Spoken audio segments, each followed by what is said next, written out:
All sports, all plays. All sports, all plays. All sports, all plays. 365, we making a plays. You talking the game, get you through the days. We're high in the court, the dime in the lane. Variety topics, living the same. All presentation, sports information. Hitting the airways, taking the nation. All sport, all plays, they work in your faces. Grace at the field, so tie the laces. All sports, all plays.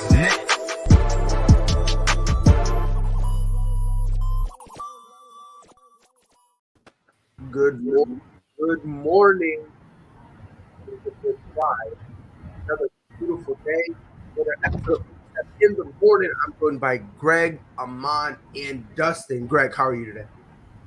Doing good, man. Doing good. It's Thursday. One step closer to one day closer to Friday.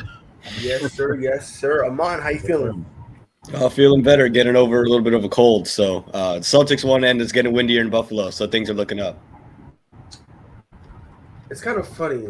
Russ is horrible at shooting the ball. He says, "I'll figure out how to get him a shooting slump." Bro, your whole career's been a shooting slump. Like, what are you doing here? Dustin, how you feeling today, my guy? Just on my way back from Chicago right now, but feeling good. Man, I watched that Bulls game last night. I've never laughed so hard in my entire life. Yeah. I really never did, bro. I never did because the Chicago was there until they weren't. Yeah. Like, it was a close game until I think the Nets went on like a 30-8 run. Mm-hmm. Like, no exaggeration. It was something like that. And I'm like, A 28-8 run that spanned 5 minutes and 12 seconds. Say that one more time, Dustin. A 28-8 run that spanned 5 minutes and 12 seconds. Like it was brutal. It was brutal. And then on top of that, it was kind of like they weren't really playing deep. The Nets, not Nets. The Bulls kind of really weren't playing that well at defense. And then on top of that, you combine that with the fact that like they just were missing shots. Like, it's like everyone and their mom was just straight up cold. Yeah. Greg, I'm gonna ask you a question. Mm-hmm. Do you think it's fair to say that the Nets are officially back? By the way, Freddie Henderson, can we cut Russ? I mean, look, bro, I'm not trying to be mean, but honestly, where the Lakers are right now, even if you cut Russ, I don't think that makes any difference. I don't know if it does. I mean, it might, but I don't know if it does. But Greg, the big three played. Kevin Durant gave the Nets 27 points, shooting 7 for 10 from the field. Thank God I got him on my fantasy. Kyrie Irving gave you 9. He struggled. Went 4 for 10. James Harden gave you 25 and 16. Yes. Might I add? Mm-hmm. Pride, wasn't your friend a little right? Bulls might be a first-round bust. He's going to be here. Ron is going to come back, and I'm going to let him speak his piece. I'm going to let him speak his mind. Freddie says if they cut Russ, they would instantly be a better team. An undrafted rookie played better than him. Hold all those thoughts, Freddie. We'll talk about it, I assure you. Before we get there, Greg, Brooklyn Nets, is the Eastern Conference their conference to lose? It looked like it last night. I mean, their record now, I guess, when all of the big three is in the lineup is 13-3 or something like that. Yep. So, when they're all playing, the Nets are hard to beat. Kevin Durant shooting 70% from that's ridiculous in his own self. And then, but is it really ridiculous? Because this is Kevin Durant we're talking about. Yeah, it's Kevin Durant. Really ridiculous. But still, you look at it, it's like this is not supposed to be like. So, I mean, Durant did his thing yesterday. James Harden came up clutch. 25 and 16. Kyrie is going to take him some time to kind of, get in the field. So not too concerned about him only having 9. Yeah, the Nets are now, to me, the team to beat in the Eastern Conference. The Bulls played good up until late in the third, and then that fourth quarter was just god awful. So they still got some work. I still think the Bulls can make a playoff run, but when you're playing the best player on the planet and he's on his game. LeBron got traded? No. I'm talking about Durant. I'm talking about Durant. My bad. When you're playing the best player in basketball and he's can't miss. I mean, what else is there to do? I mean, they scored 138. And I'm looking at the line. DeRozan only had 19. Mm-hmm. He had 19. And Alonzo only had 9. Yep. So, I still now, let's not get too carried away and start saying that the Bulls suck now, because that's not true.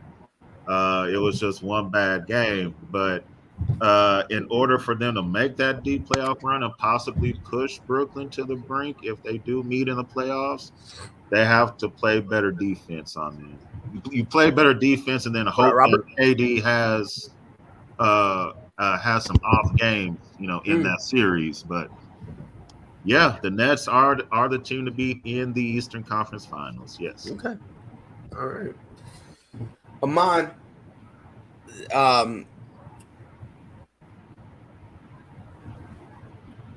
explain to me something. How important is it to have a guy like Patty Mills to be able to come off your bench and give you 21? We're talking about how impressive it was for KD. Patty Mills also shot 7 for 10. 6 for 8 from 3. How important is that to this Brooklyn Nets team? Oh, it's so important because you talk about him coming off the bench. In certain situations, he might have to start when Kyrie's not playing. So you're going to need him to put up these type of performances. And to his credit, he's kind of done this his whole career, right? When he was in San Antonio with Tony Parker, come off the bench and he put up big time performances, whether it's in the finals or the playoffs. And to have that depth is what Brooklyn, I think, values the most, because what's going to end up happening is you're going to have games without Kyrie Irving. And to have someone like Patty Mills who can come in and give you valuable points, it's not like Kendrick Nunn, who you're trying to, if you're a Lakers fan, you're trying to bank on that. Oh, he's going to get there. Patty Mills is showing you right now he's there. I'm sorry, Fred. I didn't mean to do that to you. But Patty Mills is there. He's showing you right now. So for Brooklyn to have that kind of depth that people were worried about, to be honest, coming into the year, people were saying, look at what Kevin Durant had to do. If it's just Kevin Durant, and maybe even if it's just James Harden, can they do something about it? Will they be able to survive without Kyrie Irving? Can they survive without a lot of depth? Patty Mills is showing you, look, we have enough depth to make a run. And for him, again, with that whole Kyrie situation, you don't know if he can play in Chicago next time they come here because the exemption, it might not be valid anymore. So for him to have that type of performance, it puts a lot of confidence in the Brooklyn Nets coaching staff and the players that, look, Patty can get it done when crunch time happens. The man, Dustin. So obviously, you're a Chicago Bulls fan. Did this loss, because people are going to say this, did this loss expose the Chicago Bulls in any way? I don't think it exposed them at all, because people don't realize is the Bulls were on the second leg of a back-to-back, playing Detroit in a makeup game Tuesday night from one of their postponements. So they were hanging with Brooklyn up until the 71-71, and Brooklyn pulled away off of one big run. So it's not like the Bulls played terrible the entire game. They played terrible for a 7-minute stretch, but that 7-minute stretch was so terrible that the final score looks a lot worse than what that game really was. In terms of a statement win, it is a statement win for Brooklyn but at the same time, it's not, because this is exactly the Brooklyn team that everyone expected them to look like when that big three were together. The only question was that big three ever going to be allowed to play together, given the Kyrie Irving non-vaccinated status and not being able to play everywhere that the team goes? And now that they saw how good this team is when all three play together, of course people are going to look at them as the favorites in the Eastern Conference again, as they should have been since day one. In my opinion, no, this was a statement game for James Harden, because James Harden is starting to look like the James Harden of old. He's averaging 29 points a game over his last 9 games, and he had 24 points and 16 assists last night in primarily a point guard role, as Kyrie Irving is still limited in minutes and things like that. If that's the kind of production they can get from James Harden the rest of the way, Brooklyn is going to run away with the Eastern Conference by the end, because Harden can play point guard when Irving is not playing. And then you have a guy like Patty Mills coming off the bench that can also get into the starting lineup when needed. And that just gives Brooklyn that much more depth and experience across the board. It's kind of interesting that you said that about James Harden, because during the game they actually showed a graphic in how his last 8 games he's been looking even better than he did in at his best in Houston. They actually showed like a graphic like that. It was something about like his last 8 games. He's like 29. It was like 29, 10 and 7, something like it was something like that. And very impressive. It was very impressive. I'm gonna be honest here. In my opinion, I don't want to say I take no stock in this game. I'm not gonna go that far. But if you watch the game, the third quarter, they looked exhausted. And when I say they, I'm referring to the Chicago Bulls. They looked exhausted. They looked absolutely drained to the point where they almost looked like they gave up. And I remember I was watching the game and I saw Zach LaVine during that run kind of try to talk to his guys like, you good? Like, are you dead? Do I gotta poke you with a stick? Like, are you here? Are you here? And it's like, he really was the only one out there who kind of was just like, you know, I get it, you know, they're on a run, but we went on a run earlier in this game to tie the game up. And we went on a run like 3 times to tie the game. So it's like, yeah, they're going on a run. We can go on a run too. And it's like, he was really the only one who thought like that. Like, after that stretch, like DeMar DeRozan, even himself, he kind of was just like whatever, you know. David Hernandez says, question: how did Kyrie get allowed into inside the United Center to play when Chicago's on a very is very strict on the vax? You can't get into a building without a vax card. Makes no sense. If I understand this correctly, they are strict on it, but it's not mandatory. It's not a vaccine mandate like it is in New York and it is in California. I could be wrong. If I'm wrong, check me on it. But I'm pretty sure that it's not mandatory. I think. Now, obviously, check me if I'm wrong, because it wouldn't make no sense whatsoever if it's mandatory and Kyrie Irving is still playing. Oh, Robert Scott says, yes, it is. So I don't know.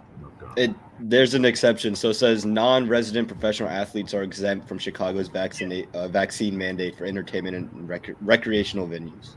Okay, okay. All right. So the exception is when you go to the United Center, they do actually have people checking vaccine cards. Ticket or not, if you don't have a vaccine card, you don't get in.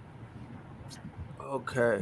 All right. So it is, but it's just if you're an athlete, you're exempt. Yeah. It's kind of weird. A visiting athlete, non-residential. So if you play in Chicago, you had to be vaccinated. But if you play elsewhere, okay. So you got to be vaccinated if you play for the Bulls. But if you play for like the Nets or something, or if you play for like the Celtics, Golden State, or whatever, you necessarily don't have to play there. Right. Okay. That's okay. I didn't know that.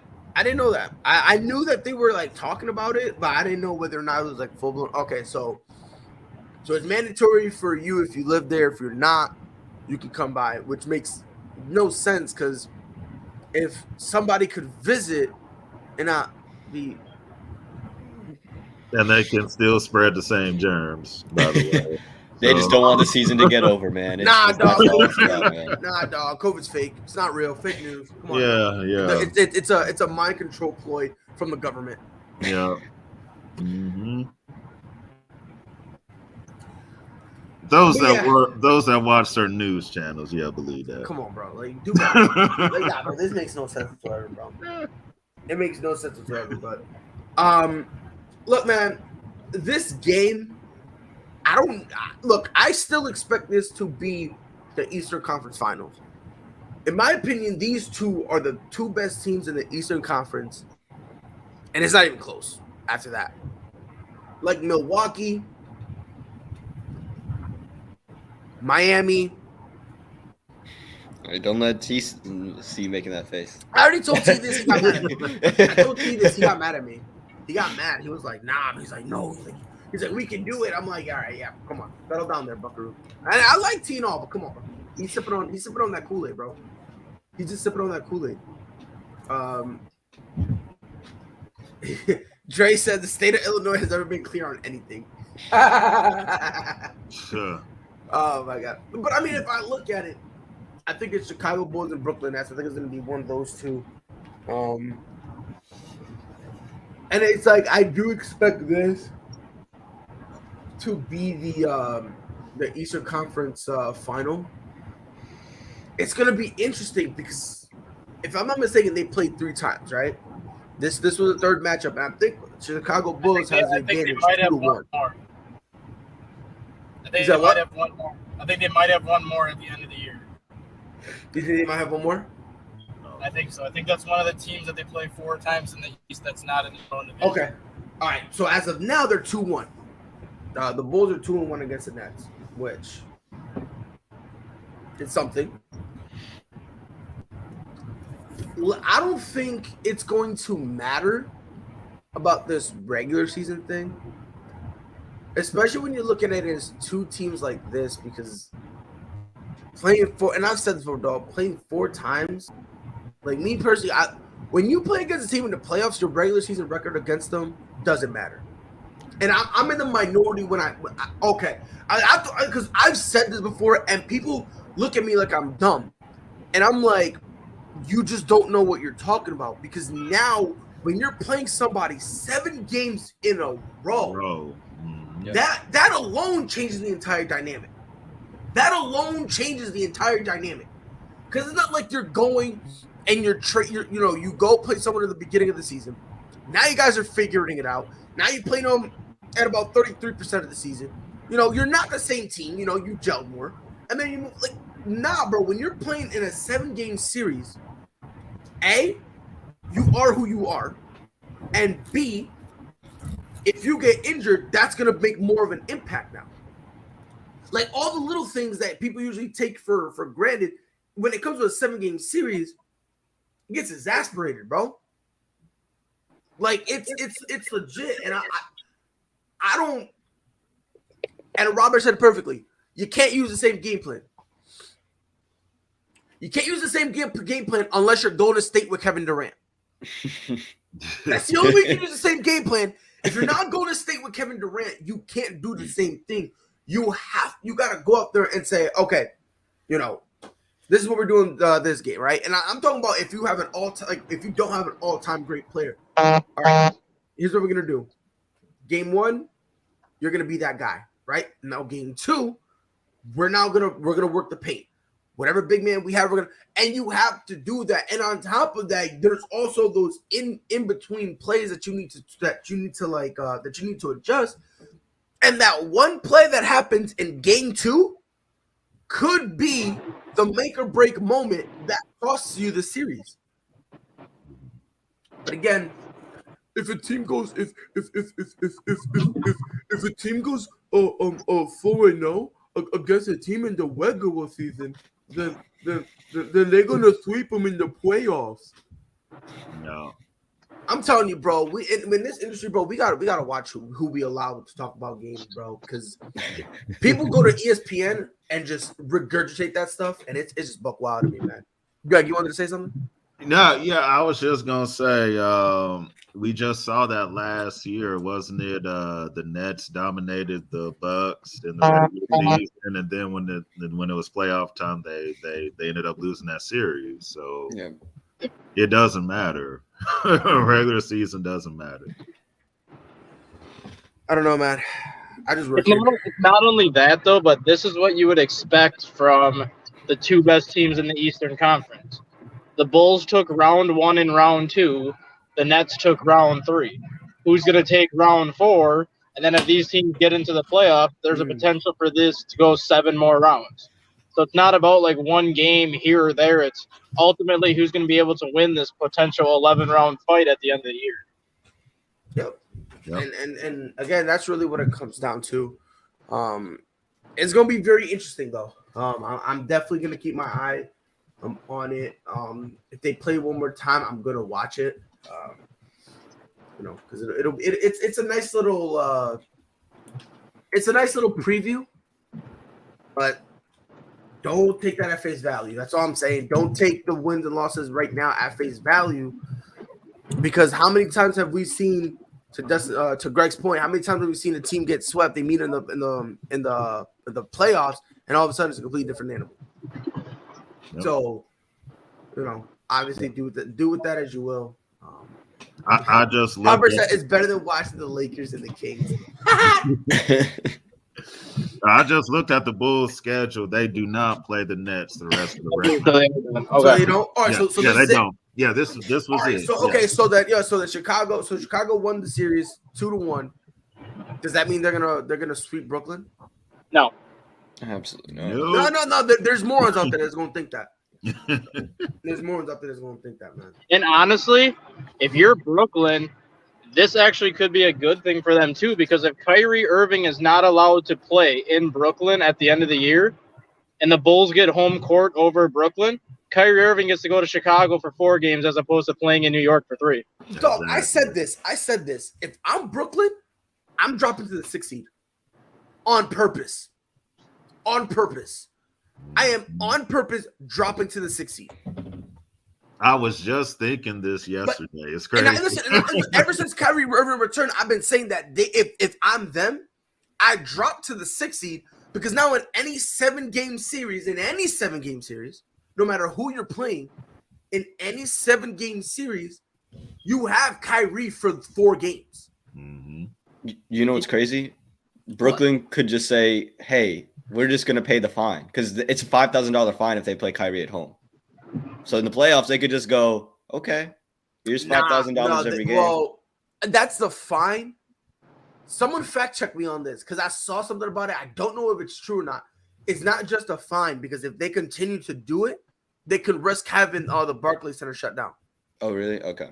That is something I read. Whether or not it's true, I don't know. Because if it's true, it explains why Brooklyn is kind of touchy with it, and they're not, I could imagine though, like if it's like Game 7 against Chicago and it's in the Barclays, they'll be okay. Here's 5,000. We're just gonna do it. Yeah. I mean, that's true. That's true. I just don't know what the ramifications of that would be. Like, is it just the 5,000, or are they gonna shut down Barclays for a couple weeks? Yeah. Like, I don't, you know what I mean? Like, because like I said, I read something like that where they're like, you'll pay it, and then when it's all done, it gets shut down. I don't know whether or not that's true. I'm not sure. So that's something bringing out. I'll have to look this up for you too, and maybe let you know tomorrow. But there was also a report that said if Brooklyn played Kyrie Irving at home, paid the fine that they're supposed to play, but then if the Nets were to get like an organization-wide COVID breakout because they played Kyrie, there was a chance they may not be able to play another home game in Brooklyn. Yep. Yeah. So there's like a whole bunch of stuff. Like I read a couple things where it said if Kyrie Irving plays 3 home games, they'll shut down Barclays. Same thing with I've heard a lot of different stuff. I don't know if it's all true. I don't know if none of it's true. The only thing I know for a fact is that it's 5Gs.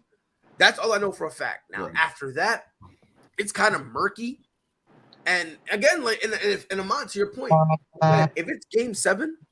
And you gotta, you know what I mean? And you're playing Chicago, do Kyrie Irving that one time. If there's no, post game, because again, if you eliminate them, then they get an outbreak. I mean, they're not playing anyway. Yeah. Nah, that's just me playing devil's advocate. No, 100%, because the optics of it would be terrible. Imagine the optics would be terrible, yeah, but it's already terrible when they brought back Kyrie. Yeah. All right. So Brooklyn already told you, look, we don't care about optics. We're trying to get a chip, right? Yeah. So it's like, if you're trying to get a chip, go all out. Don't, you know what I mean? Don't all of a sudden be scared now. Go all out. You know what I mean? People finna boo you anyway, so you might as well just be like, whatever. Before we move on to the NCAA, old Fredward was in the comments, and he was so sad about the Lakers. Do y'all want to talk about the Lakers? I mean, since they lost, yeah, we might as well. Yeah. I thought we only talk about good teams, though. No, because we can't, because we've spoken about the Boston Celtics. Oh no, that's true. That's true. So definitely we can't say that. Yeah, we can't say that. The purple and gold. Yo, Russ said, "I'll figure out how to get out of the shooting slump." My guy, you've been in the shooting slump your entire career. You've been working on it for 10 years or something? What's been going on? Come on, bro. It's and I feel so bad. 125 to 116. Right? Does anybody know how long Russ has on his contract yet? Matter of fact, I'll tell you right now, because if I'm not mistaken, I think it's this year, and he should have one more year, if I'm not mistaken. Goodness gracious. I think because if he has another year left, do you see any scenario at all where LeBron James is going to want him back next year? No. I mean, let's see. So what? Yeah. So it's this year. He's getting paid a whopping $44 million, and then next year, his final year, $47. I should have been an NBA player. If I can shoot like Russ and still get paid like that, oh man, I should have played. I should have played. You just gotta take 20 shots a game. That's all it is. You know, Yeah, just be like, I'm taking 20. I'm gonna hit 8, get a triple double, and everyone just be like, "Whoa, look at this." He's literally making $500,000 a game to turn the ball over. It's amazing, man. What do you mean LeBron is known for team hopping? Oh, dog. Oh, Robert Goodness. said what I was thinking in my mind. No, but that makes no sense whatsoever, though. But no. Explain to me. How does that make any sense whatsoever? Well, Greg, the floor is yours. Oh, okay. Well, now that the Russ thing is not working out, if it comes down to a situation where the Lakers and Jeannie Buss say, hey, we're sticking with Russ, we owe him all this money, the money that you just said, Pride, then I could see Brown being like, look, I'm about to dip because I'm not about to keep dealing with this every night. Him shooting bricks and I'm up here scoring 35 points and all that, and we lose. And like, I'm about to dip out of here. So you said you can see. So you're telling me that you can see LeBron James dip. Mm-hmm. You're telling me you can see him dip, even though he never in his career has ever asked for a trade, even though he never in his career left in the middle of a contract. No, he's never left in the middle of a contract. So again, and then the moment Miami started to go bad, he immediately went back to Cleveland. Once Cleveland was no longer good, he went to LA. No longer good. Cleveland was never good. LeBron is the only reason they were good. Like, come on, what are you talking about? They had the number one draft pick for like 5 years in a row before he got there. Left, and they got the number one draft pick for 5 more years. Like, what's going on? This is the part that people forget. When LeBron went to Miami, he said, "I'm gonna go back home." LeBron James told everyone, "Look, man, I'm here. I'm trying to get my ring to get this monkey off my back, but then I'm going back home. And when I go back home, I'm not leaving Cleveland until I go and get them a championship." He laid out this plan. He done told all of us. And this is not conjecture. This man done told us, "Look, man, doing this, it is what it is, whatever." Why do you think it wasn't in question whether or not he was going to stay in Miami after that 4th year? Win, lose, or draw, he was going back to Cleveland. Yep. He was going back to Cleveland regardless. He chose a great time to go back home when he saw Kyrie there. And Kyrie was so great that when he went to Boston, LeBron still drugged that team to the finals. And let's mention the teams that he left for. Let's mention the teams that he left for. A Miami Heat team who was horrible. Horrible. And by the way, Cleveland made playoffs before LeBron left. Before LeBron left, meaning So LeBron was on that team. They went to the playoffs, right? LeBron James leaves. Tell me who the Cleveland Cavaliers. No, Cleveland LeBron hasn't been James to the left. playoffs. Where was the Cleveland Cavaliers? And Kyrie was so great, the Boston Celtics literally let him walk because we didn't want anything to do with him. Because without Kyrie, we took Bron 7. Now, are we okay. Are we talking about Kyrie saving his legacy, or what are we talking about? So okay, hold on. I'm glad you said that. No, I'm glad you said that. So I'm glad you said that. I'm trying to understand what Robert is saying. That's why I'm saying. So you think Kyrie Irving saved his legacy? He was part of it. Him and Ray Allen. Yeah, So you think I've always said that. Okay, good. I'm glad you said that. Okay, so can I ask you a question? Mhm. Can I ask you a question? Yeah. I'm not a good math guy, so I'm gonna need help. So when Kyrie Irving, when he hit the 3, right? That 3, that put them up by what? 2 or 1? I think it was 2. It was by 2, right? Mm-hmm. Because was it tied? so, No. No. It was tied. It was tied. I'm sorry. Yeah. So it put him up 3.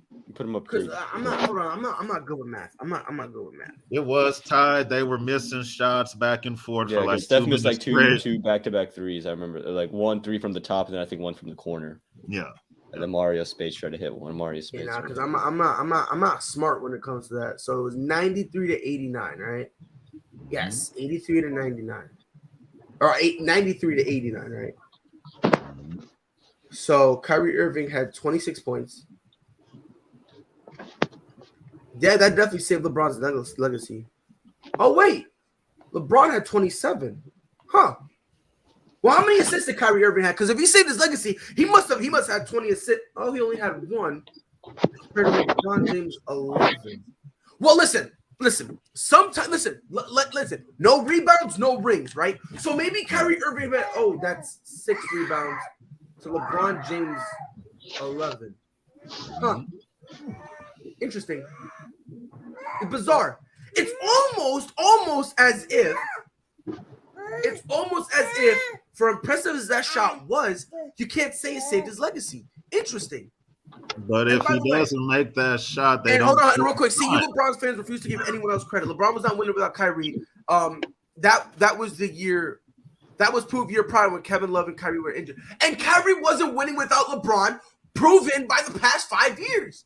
It's not that I'm not giving Kyrie Irving any respect. Look, that shot that he made was one of the, and I've said this before. I think I might have said it in front of you.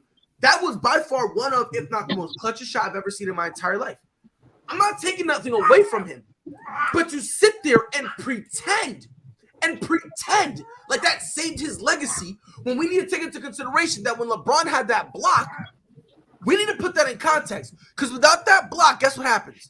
Guess what happens without that block? You're now down 2 possessions. So now that Kyrie Irving shot means nothing because you need to get that shot, right? You need to hit that shot, get a stop, and then get another shot on top of that. So without that block, who knows where they would have been? And we were talking about Ray Allen, another phenomenal clutch shot, never going to take from him. This is the problem that you need to take into consideration. LeBron James scored, 16 straight by himself? He did.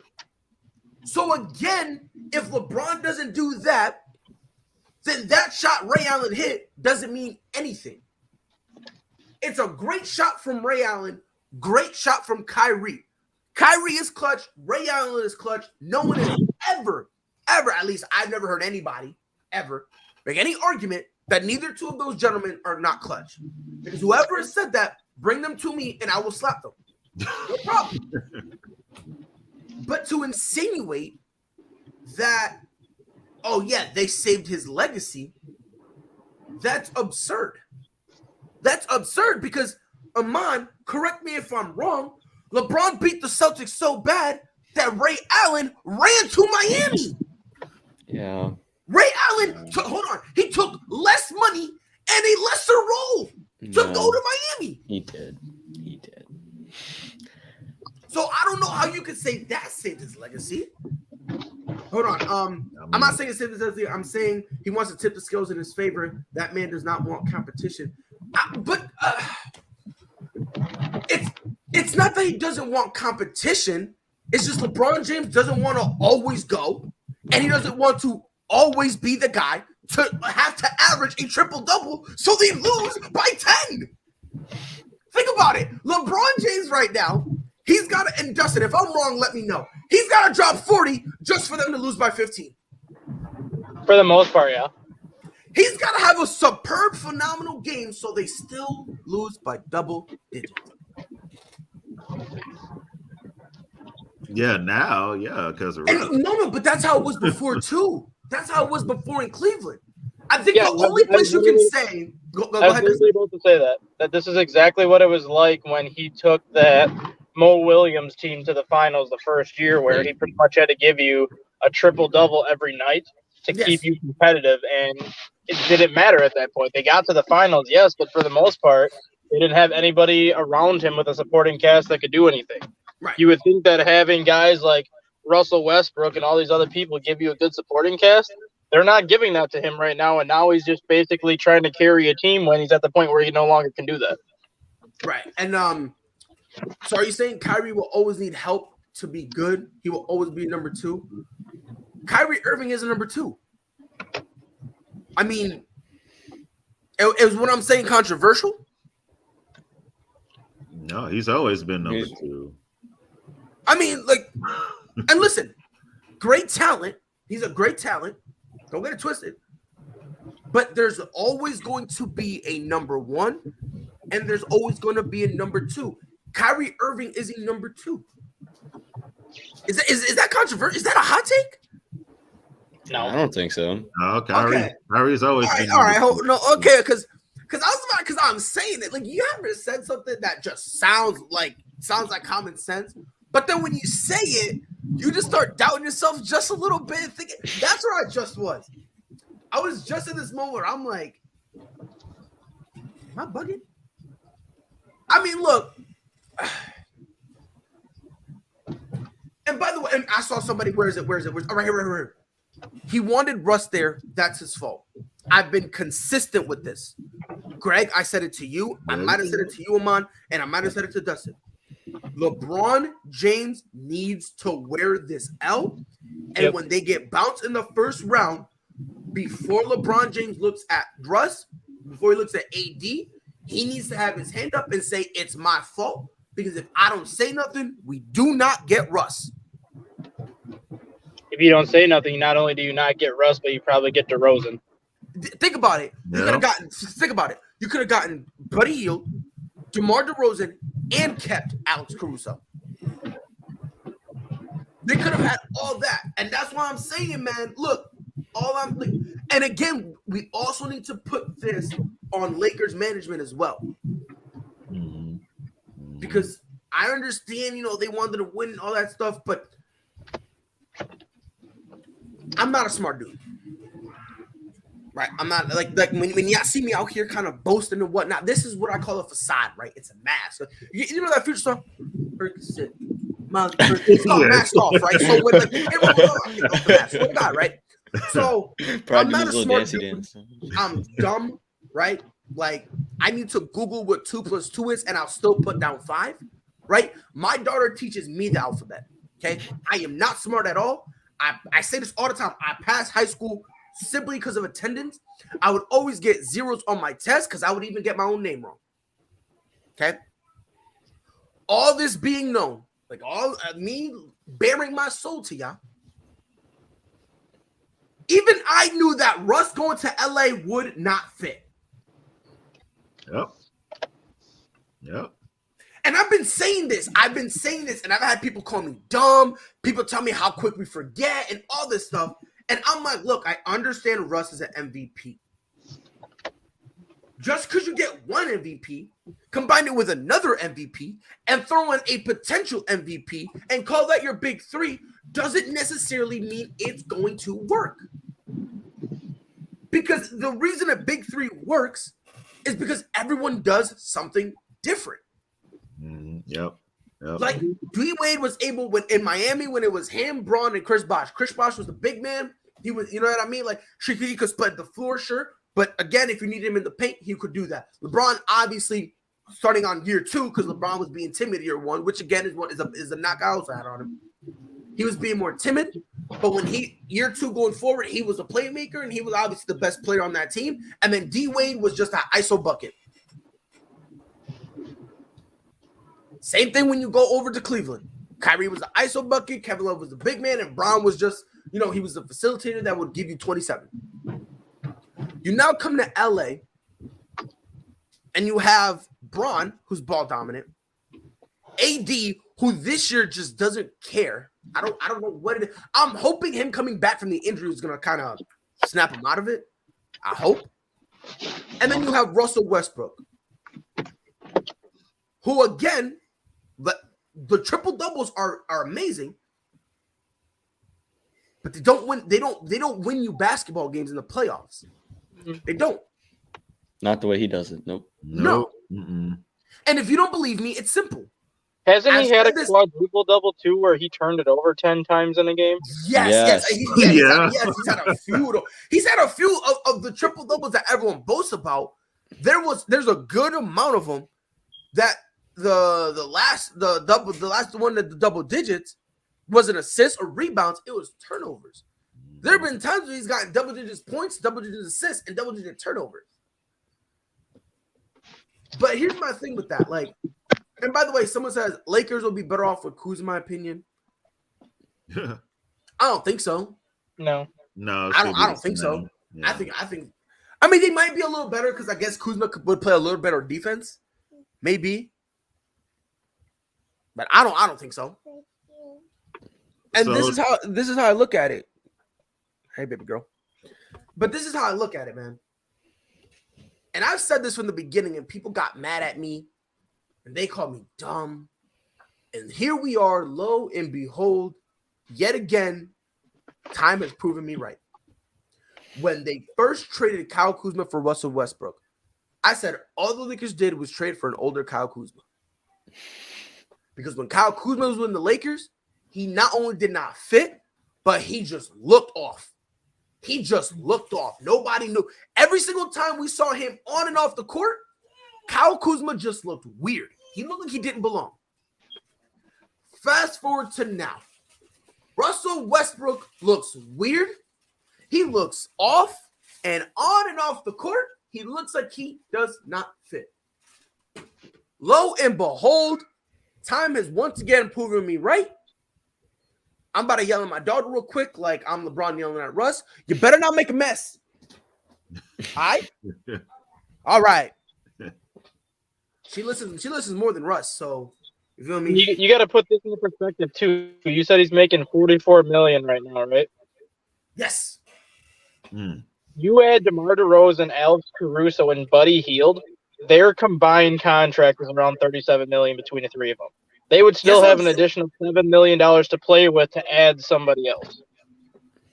Yes, you would have so much room, and that's why I've been telling people. Nobody wants to listen to me, because I yell a lot, right? So since I yell, I'm very mean, right? And if you're stupid, I call you stupid, right? But that just means I'm mean, right? So since I'm mean, people don't like me, therefore I'm not right.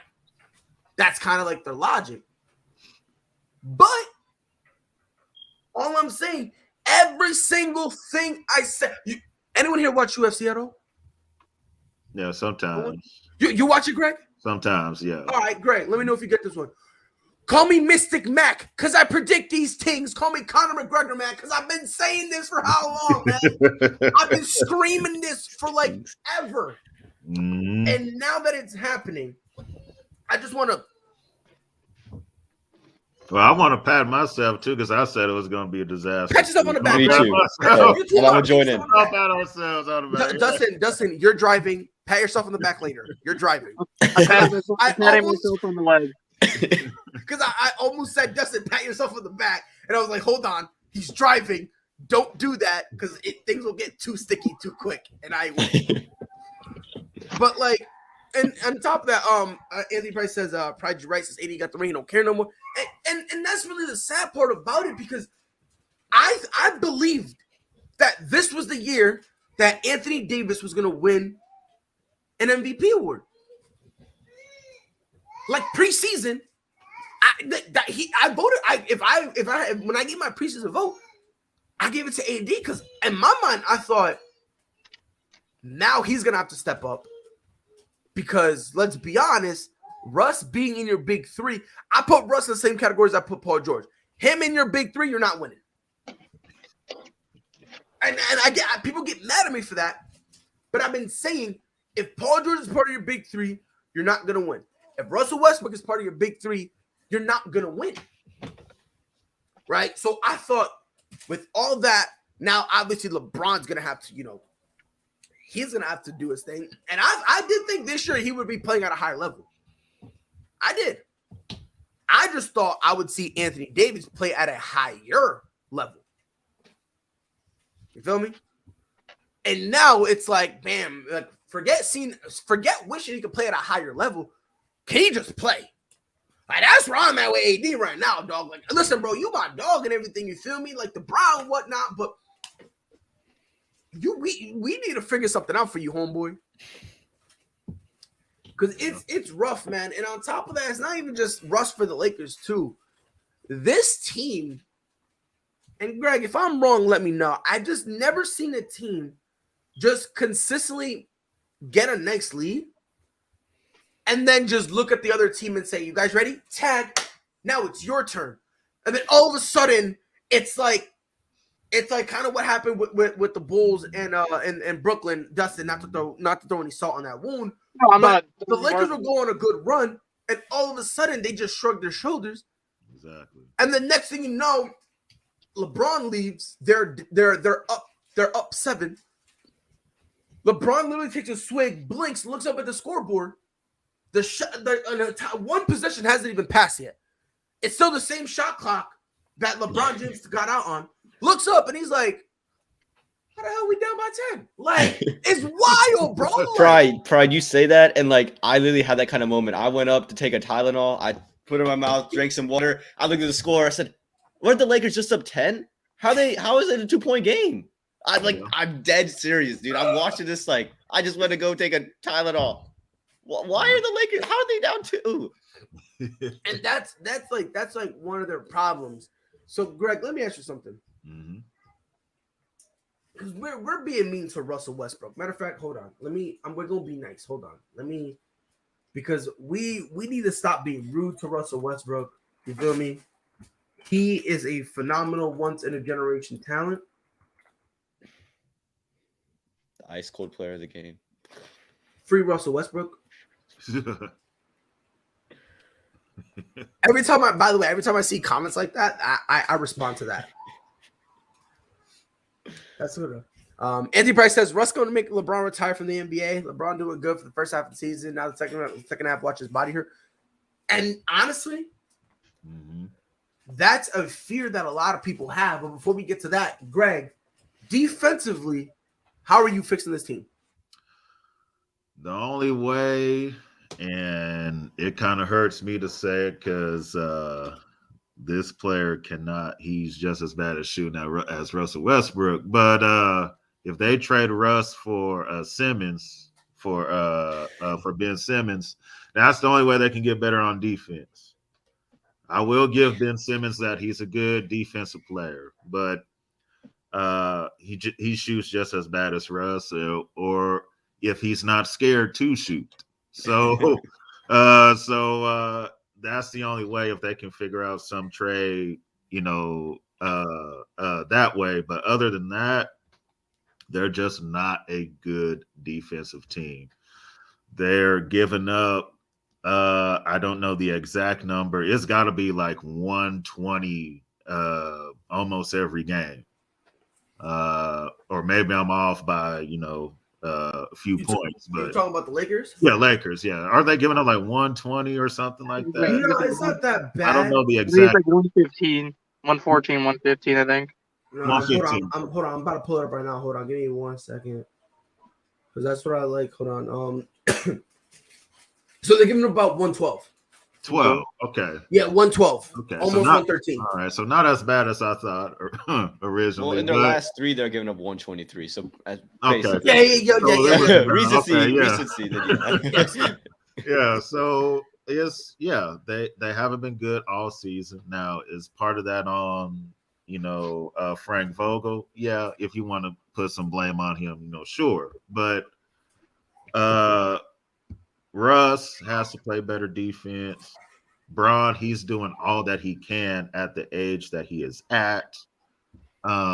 So, and he doesn't want to waste all his energy, playing defense. So, like I said, if they can find a way to trade Russ and get Ben Simmons in there, okay, you got a good defensive player. But so you say Ben Simmons, huh? Yeah, Ben Simmons. Interesting. He can't. He can't shoot, but I'm just saying. It's almost as if somebody has said that before. It's kind of funny that you bring up the Lakers in defense when they had a guy named Alex Caruso who was a very good defender. Who, if he was still there, don't do it to would him. Have had the defense playing a lot better. Don't do it to him, Dustin. Exactly. No problem. Ben Simmons. No, Greg. I'm with you. Greg, I'm with you. I've been saying they should go get Ben Simmons because are you sacrifice shooting? You're not really sacrificing shooting because Russ can't shoot. He can't shoot. Yeah. You feel me? Because that's one of the knocks on him. You bring in Ben Simmons. Is he shooting? No, but he gives you everything else that you need. I said that. Exactly. I was called an idiot. I was saying I don't know what I'm talking about. Lo and behold. We need to know who you've been talking to because I feel like everything you say on here we're all good with, and then you bring up these anecdotes. I was like, man, who you talking to? The people who said that I was an idiot for saying that that the Lakers are gonna win. I'm not allowed to say who they are because then I'm gonna get yelled at. I'm really not allowed to. Swear to God, my fiance told me stop being mean, and then she hit me. So I was like, so I can't say nothing about that no more. And I was about to, my daughter's now just staring at me, and she's just like, I'm gonna tell mommy if you say something. Well, she'll hit me. So my fiance told her that you're allowed to hit your dad. So here we are. But the people who got mad at me for saying about the Lakers should get Ben Simmons, Freddie yelled at me. Jonathan yelled at me. Mike yelled at me. Alana yelled at me. And Anthony, Fred Word. Yeah, Fred Word. Right? Freddie Henderson. He yelled at me, right? He yelled at me. Who else yelled at me? He thinks he can trade Russell Westbrook for like Steph Curry or something. That's why. Right. He thinks that's what that could happen. At the time, they thought that trading Russ for Dame was a legitimate option. It's not. And I was saying, look, in theory, it is an option, but in real life application, it's just not. It's not in real life application. So I was like, you're kind of hinging on a 50-50, maybe Dame would come. When I'm like, I know a guy who you could trade immediately and be better. Because now you're going back to that 1-2 combo that won y'all that championship. You're going back to that. Now you're putting Ben Simmons in a position where at best he's the third scorer. And again, that is at best because you still got Melo coming off the bench. And you still got Malik Monk now, who now is playing, he's playing nice, But at the time, he really wasn't playing at that. So I'm like, look, he would be the third option, sometimes even the fourth, depending on if Melo's going off or not. And if you put Ben Simmons at the 4, do you know who he can play like? AD. This guy who people were raving about for the longest and saying he revolutionized the position of big man. Draymond. Think about it. No, you're right. No, that's good. And again, the only thing you're losing out on is the shooting. But look who you're trading. You're not losing shooting, all right? No, you're breaking even, and then your defensive ability is here. And Amon, you ready to get the funny part? I don't even think you're breaking even. I think you're gaining because the less shots Ben Simmons takes, you know what that means? That's more shots for Braun. That's more shots for AD. More shots for Melo. That's more shots from everybody else who, frankly, their job is to hit threes. Yep. That's their job, right? Yeah. But, yeah. Ben Simmons will fit very well with the Lakers because all he has to do is they're going to say, hey, Ben, don't turn the ball over. And make sure, Braun gets his shots. AD, when he's not injured, gets his. Spread the ball around. Just don't turn the ball over. Play good defense. Don't do nothing else. When it's clutch time, and make a layup. Just make sure you shoot your layup. That's all you got to do. Make sure you shoot your layup. That's it. Yeah, don't get scared and then pass it off to somebody else when you're right there by the basket. That's it. Pride's like Thanos getting that final Infinity Stone, just the power surging through. And it is. I just find it so amazing. I've been saying this, and no one ever listened to me. And now you guys are saying it. And I'm like, drink it in, man. Like, bro, I've been saying the power of the bro. sun in his hands, Yeah, bro. I got the whole world in my hand. Like, I've been saying this for the longest, and people got mad at me. And I'm like, look, he's not a jump shooter. Let's not get it twisted. But neither is Russ. Right. And they're like, oh, yeah, he's a jump shooter. Fine, he's a jump shooter, not a jump maker. 2 of 14. You know what I mean? So it's like, what are we doing here? You know what I mean? Like, and that's really what blows my mind, because now they're in a situation where if they go get Ben Simmons, you now have a guy who defensively can switch 1 through 5. Yep. Mm-hmm. And on top of that, if you get Ben Simmons, do you know what that means you can actually do? You could put Ben Simmons at the 5. Yep. Rest of on. Yeah, Think about that. Yeah, and you can put him at the 5 because of his size. You can put him there and put 80 at the 4 to finally shut him up. There you go. Yep. And if you don't want to do that, you know what else you can do? You could put Ben Simmons at the 3. You could put Ben Simmons at the 3, AD at the 4, give Dwight a position at the 5. You let Malik Monk be at the 2, and go back to LeBron James being at the 1. Mm-hmm. Or Ben Simmons at the 1 and LeBron James at the 3, and have LeBron James have all the primary be the primary ball handler. You see all the creativity you can use with him instead of having Russ be like, all right, Russ, you're at the 1. I don't want to play the 1. The 2. I don't want to play the 2. All right, go home. That left bench look real good, you know what I'm saying? Left bench look real good. I'm just saying, man. It's hard being right. It's so hard being right, man. It's so hard because the thing is, the timing that I have to being right, it's painful to people, right? Because I literally look like I got a third eye, G. I look like I got a third eye, bro. Like, swear to God, bro. The reason I'm going my hair out is because I have a third eye right here and I want to hide it. Like, that's what it looks like, bro. It looks like I can just see. Yeah. Amon, you're young. Dustin, you might be young. Greg, I'm older than Greg. Yeah. I'll be 33 in a couple weeks here coming up. Oh, you'll be 43? No, 33. 33. 53? No, 33. But have y'all ever, like, let me know, Greg, Amon, Dustin, have y'all ever heard of that show, That's So Raven? Yes. Remember how, okay, so you know how she was like, how she can see into the future? I'll stop. Yeah. That's your boy right here, bro. That's your boy right here, bro. Stop That's your boy. All of a sudden, I'll be like this. I'll be like, Ben Simmons to LA confirmed.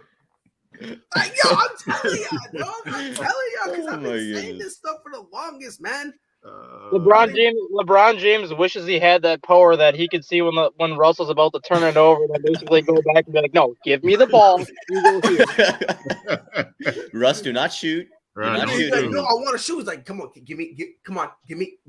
He's gonna be like me talking about daughter, but she got the tablet, and it's dead. Give me the tablet. Oh man, look, man, LA's a mess, and I love it. I'm here for it. And honestly, it's not because I hate LA. I think I'm one of the only Boston Celtics fans on God's green earth that does not hate the Lakers. I don't hate them. I just love seeing the LA fans be miserable. Like, that is what I'm here for. Like, I don't know, like, I don't know what's better. Seeing the Lakers fan, because you and I, we share a kinship, right? We share a kinship where we're both Celtics fans and we're both Patriots fans. What is better? By the way, do you watch baseball? No, not really. I was gonna say if we could get a trifecta going. Get a trifecta. But it's good. It's good. The dynamic duo, it fits the ear better. What is more better? Watching Lakers fans just be miserable or watching Kansas City Chiefs fans be miserable? What's better for you? Right now, it's Kansas City Chiefs fans, to be quite honest with you, man. After I saw Jackson Mahomes dance on that Sean Taylor thing, I was so tired of it. And then I hear Nick Wright every day talk about how Patrick Mahomes is the greatest quarterback to ever strap it up. I get tired of it. Yeah, nah, honestly, we love Nick Wright. We love Nick Wright. Yeah, of course you love Nick Wright. You see his like tier ranking? Kansas City's on a 3-game losing streak. Number 1. Kansas City, what's going on here? Bro, I'm gonna tell you this right now. Travis Kelce is gonna demand a trade. Tyreek Hill's gonna hold out, and Patrick Mahomes is gonna retire. And after all that, they're gonna go get an old Jamarcus Russell out of retirement, and then they're literally gonna have just high schoolers be the wide receiver. And when they does the preseason power rankings, Nick Wright's gonna be number 1. The Kansas City Chiefs. Do not sleep on it. The organization will go to complete dog doodle, right? Like, and he'll be like, "Nah, bro, you gotta respect us, bro." And I made this joke about it. The Kansas City Chiefs are the only team that can go over and will still be put in the top 5 every single week. I've always made that joke because, it's kind of true. Sort of. I just hate Kansas City because of you, Greg. I love it. Listen, every time they lose, I be going to some of the and I will give y'all credit to this. A lot of times when y'all lose, and you guys go and because I'll go to like the Kansas City Chiefs groups on Facebook and whatnot. Oh yeah. More times than not, are they mad? Yes, but they're not saying they were robbed. Yeah. They're not saying that it's BS. No. More times than not, they're actually calling out their own team and saying, "Yo, Patrick Mahomes, you got to deliver better balls. Travis Kelce, you got to be Tyreek Hill, you got to." They actually, so to their credit, a lot of Kansas City Chiefs fans actually call out their own team when they're on their, how every team is, they have a game or two when they're on their BS and whatnot. They'll call them out. And I've seen Greg do it before. So I just want to give y'all credit on that aspect. But I still hope y'all lose. And I'm telling you this right now, Greg. You're not losing.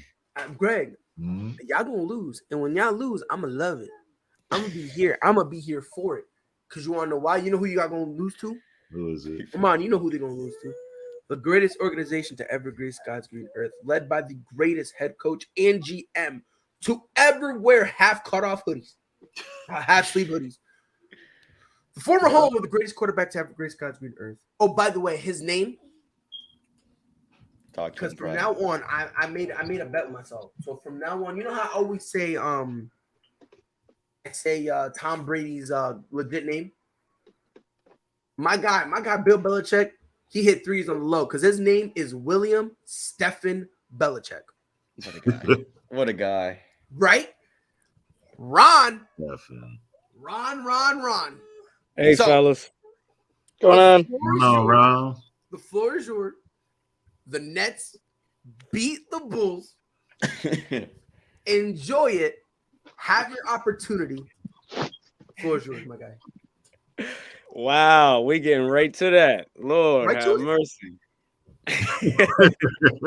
Last night I was looking around. I could not find my Bulls hat. I wanted to throw on my Chicago gear when I came on this morning. I was going to change my name to support for Chicago and everything. Wow. It was an incredible game. The Bulls, I'm gonna give the Bulls their credit. They was going back and forth for the majority of the game. I was impressed. It was back and forth till they probably got towards the 70s.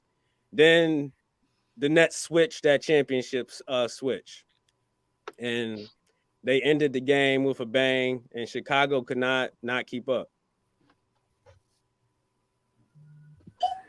Okay, so now that you said that, I understand that yes, the Bulls lost by 26, but you got that 28-8 run in there, so the game is actually a lot closer than what it was. You take out that 28-8 run. Do you believe in the Bulls more today, knowing that you actually saw them keep right up with the Nets for basically 2.5 quarters up until that run? Oh, he pressing them, but the oven top. Right. As just a basketball purist and looking at it from a whole, I love where the Bulls are at, because they have the opportunity to really, come together. Like, okay, we had an incredible first end of the season. We're just now crossing that 42 game mark. Dallas gave it to us. The Nets gave it to us. I know Ron is going to come on ASAP and talk that trash about us, but they have an opportunity to rebound. I still look at the Bulls as middle of the pack, 3 to 6 seed range. I was really going through all NBA spots last night. I'm trying to figure out where DeRozan and Levine will fall, because we was talking about DeRozan for MVP. I'm still where I'm at. They kept up with the Bulls, Dustin. So I still feel like first round exit. Ron, can I ask you a question? Yes, sir. What's your basketball team right now? The Sixers fan. So you're a Sixers fan? Okay. I get it now. I get it. I get all the DeMar DeRozan hate now. I get it now. Because think about it. When Kawhi Leonard hit that shot, it was on the 76ers, right? Now, why are you trying to hurt my heart? What team was he on? The Toronto Raptors. You need to go into and that. how did the Raptors get Kawhi? They traded DeMar DeRozan. I get it. I get the hate. I understand now. I get why you hate him so much. It makes sense now. It took a little bit of time for me to get it, but I get it now. That shot was painful. That championship was ours. Jimmy Butler, why you leave us like that? Yeah. But Chicago is trending up and Philly is really trending, you can say, down. A lot of people are calling the street that they've been on fluff, and they're not real either. That's something I'll never do though. Like, a win is a win in the NBA. A win is a win in professional sports. If you win 10 in a row against the 10 worst teams in the NBA, that's not on you. You played hard. You paid to play the game. The only way I'll ever not respect it, the only way I'll never not respect it is if you're making your own schedule and you're purposely scheduling yourself against dog water, right? But if you don't control your schedule, I'm not gonna be like, for instance, like when the Lakers were on their 4 game winning streak, right? People are like, "Oh my God, they're all under 500." I'm like, I get it, but did you see the stat they threw all?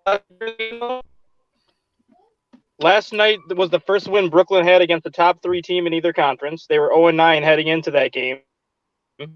Yes. The top 3 seeds in the West and the top 3 seeds in the East. The Bulls are 10-4.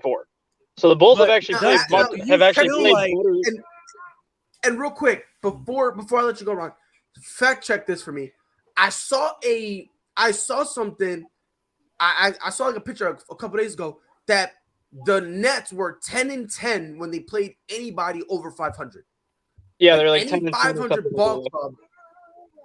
Yeah, they were like 10-10 against those, and they were like what was it, like 12 and something, or it was something like that, where like under 500 teams, they had They were 10 and 10 against. They were 10 and 10 against teams that are 500 or better. They were 0 and 8 against teams that were in the top 3 in the conference, and then against teams with a losing record, they were like 15 and 1 or 15 and 2 at one point. Yes, yeah. So like it was something like that.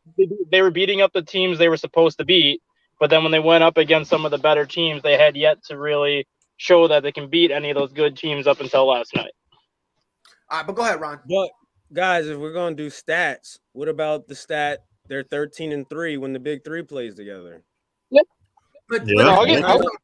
You really feel like the Nets started this NBA season and was like, let's be on go. Let's put the foot on the pedal and take off. Or do you feel like here's my thing with that one though, is like, I understand they're 13 and 3 with the big three, but we're acting as if that's a small sample size, one, and two, we're acting like the big three is going to be available every game. Yeah, and that's what I was going to say to Ron right now. I don't think the Nets can go full go pedal to the metal because they don't know where Irving's going to be allowed to play or not. They already know that he can't play in Brooklyn, and I think they said last night they have 22 more games left on the road. They already know that Irving is not going to be available for 3 of those games as of right now. So as of right now, they're going to have him for 19 of 22 on the road. That could change if more stadiums say he can't play there. So yes, the Nets came into the season not being able to go basically full go because they knew they weren't going to have Irving for an extended period of time. Had they known like when they were going to get him back and where they were going to have him, I think they would honestly have a 3 or 4 game lead in the Eastern Conference right now. But they weren't able to play like that because they never knew when they were going to get him back and how long they were supposed to have him. Yeah, and that's kind of like the iffy part about it, where I get, how they're playing, you know what I mean? Like, I understand that, when you got the big three, they're great. But the question is, can that big three even play with each other? Considering that one of your big three, like Dustin said, they got 22 more road games. He's going to miss at least 3 of those. And if I'm not mistaken, I believe the reason he's missing 3 of those, I think one more game is against the Lakers. One is against Golden State, and one is against the Knicks. Somebody fact check me on that. But basically, I think those games, are the 3 for sure.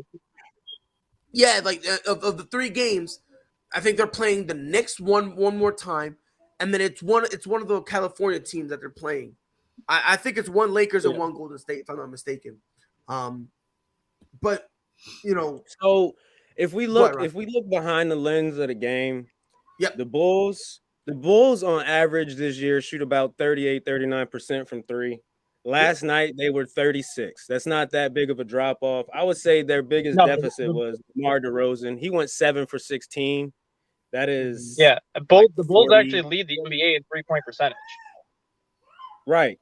And Kevin Durant shot 70% last night.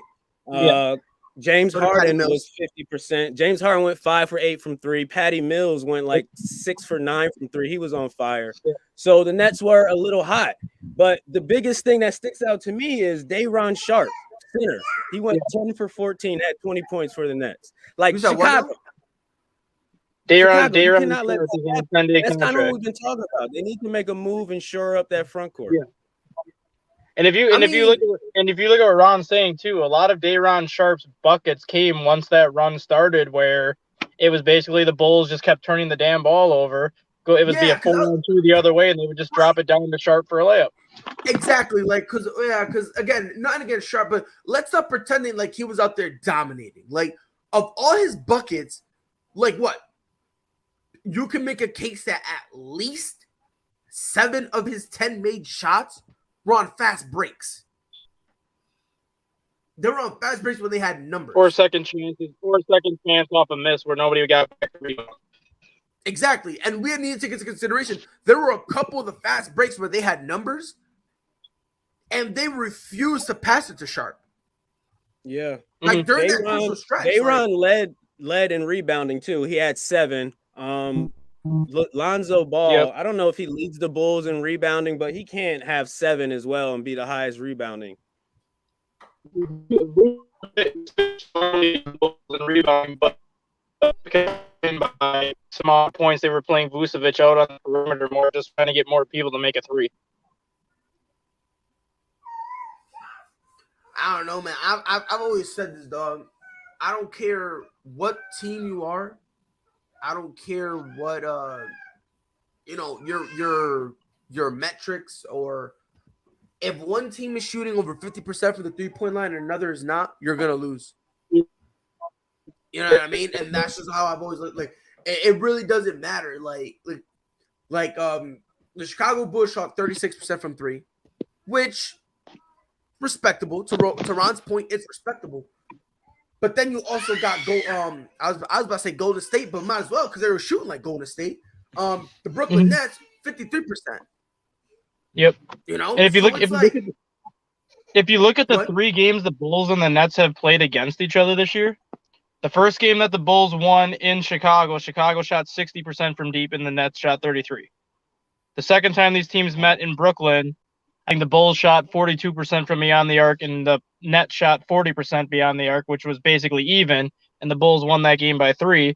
And then last night you had the Bulls shooting 36% and the Nets shooting 53%. So out of 3 games, you had 2 games where the Nets were the hot team from beyond the arc and the Bulls were the hot team from beyond the arc. And then in that other game, you basically had them where it was a pretty much an even game where nobody had a lead bigger than 5 points, and the Bulls ended up winning, I think, 113-110. So we've seen it now on both ends of the spectrum where when Chicago gets hot from beyond the arc, they're tough to beat. When Brooklyn gets hot from beyond the arc, they're obviously tough to beat. But then we've seen it where both teams basically play the same style and they're making the same amount of shots where they're just going to take 48 minutes of punches until somebody has the ball last and makes that last bucket. Yep. And again, Ron, I'm not gonna go on. I'm not gonna go as far as saying that the Bulls are first round exit. I don't think so, because you said, like, for instance, right now, they will have to fall in the standings for that to happen. Of course. You said what? I said they will have to fall in the standings for that to happen. Of course. I don't think so, because honestly, and let's be fair here, right?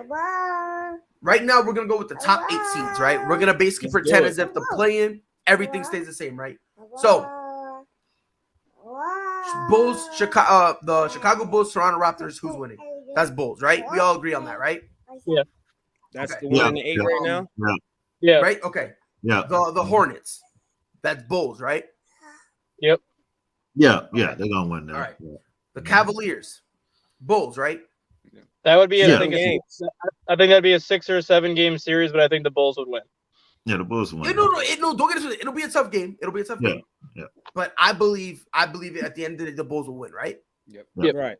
By the way, that's another thing I said. I said the Cleveland Cavaliers take Bulls. They've had a ton of injuries too, Cleveland.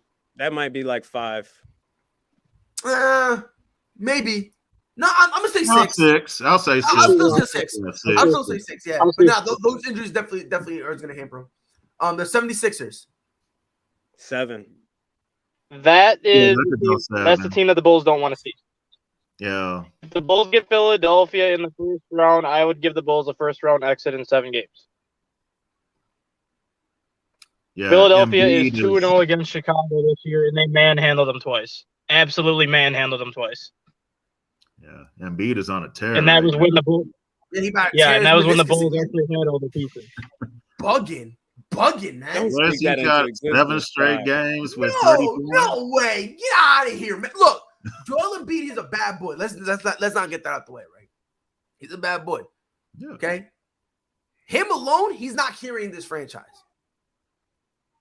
Oh, trades is pending. Dustin, how you like Ben Simmons and what's our Tobias for the guys in Sacramento? I think they've been talking about Halliburton and the point guard. I forget his name. De'Aaron Fox. De'Aaron Fox, yeah. Yeah. They're gonna give us both of them, and we're gonna be sending Tobias and Ben. Boy, if you don't take it. I'm not necessarily sold on De'Aaron Fox. I like him as a player. But if you get Tyrese Halliburton, that's huge. We're doing this for Halliburton, baby. That's a good trade. That's a good trade, yeah. Halliburton cannot even, he won't even be able, at his best, won't even be able to spell De'Aaron Fox's name properly. Y'all disrespectful. You know what? I'm with you, No, Pride. not- I'm with you on Thank this. you, Amon. I'm with you I'm on not this just- one, Matter bro. of fact, I'm now, not disrespecting. nah, you know what? Chicago getting bounced in the first round now. I don't care. He don't stand for I'm no not De'Aaron Fox slander. I'm not disrespecting Fox. It's maybe because I have a personal relationship with Halliburton. That's why I'm more on his camp, just because I covered him in high school and everything else. So I've known him for like 12 I years. don't care if you covered him, bro. That's why I'm going to stick with Halliburton. That's why I'm going to stick with Halliburton. De'Aaron Fox is better. That's my I'm going to be biased and stick with Halliburton. free De'Aaron Fox. Free De'Aaron Fox. So So- let's say Toronto makes it out of the first round. They're going to Yes. be playing Brooklyn or Milwaukee, unless they both get 2 and the 3 seeds. Do y'all see them taking them 7 games? Toronto's taking nobody. Chicago? No, Toronto ain't taking nobody. Chicago. Nobody Chicago. seven. No, not Toronto. Chicago. Can Chicago even go 7 games? I don't see them being able to go 7 games against Brooklyn or Milwaukee. No, I think they could go 7 with Oh Brooklyn. no, you're right. No, you're right. They won't go 7 games in Milwaukee because that's a 5-game series right there. I'm with you there. Yeah. Yeah, I'm with you there. Yeah. Yeah. Nah. Bulls in 5. I'm with you there. So they don't gotta go 7. Bulls in 5 against Milwaukee? Or you mean Man, if I had Giannis my in pen, 5? I would write it. I really would, bro. Because I used to do this gimmick where, like, if somebody didn't believe me, I would write it down and show the Disrespect to the camera. NBA champions. I don't care. All right, I I'm going to think say. No, I'm gonna it's say always this. the slander towards Giannis. Like, No, it's- if the Bulls- it's not the slander towards Giannis. It's not the slander towards Giannis. It's just everyone else around him is inconsistent at best. When your next most consistent player is a role player in Bobby Portis, good luck. Good luck. If the Bulls do not add more size, they would go 7 games against Milwaukee or Brooklyn. If the Bulls figure out how to get more size, I can see them taking Milwaukee in 5 or 6 because of what you said. Right? They don't have really that trusted option outside of Giannis. I'm on. Can I ask you a question? Yeah, go Can I for ask it. you a question?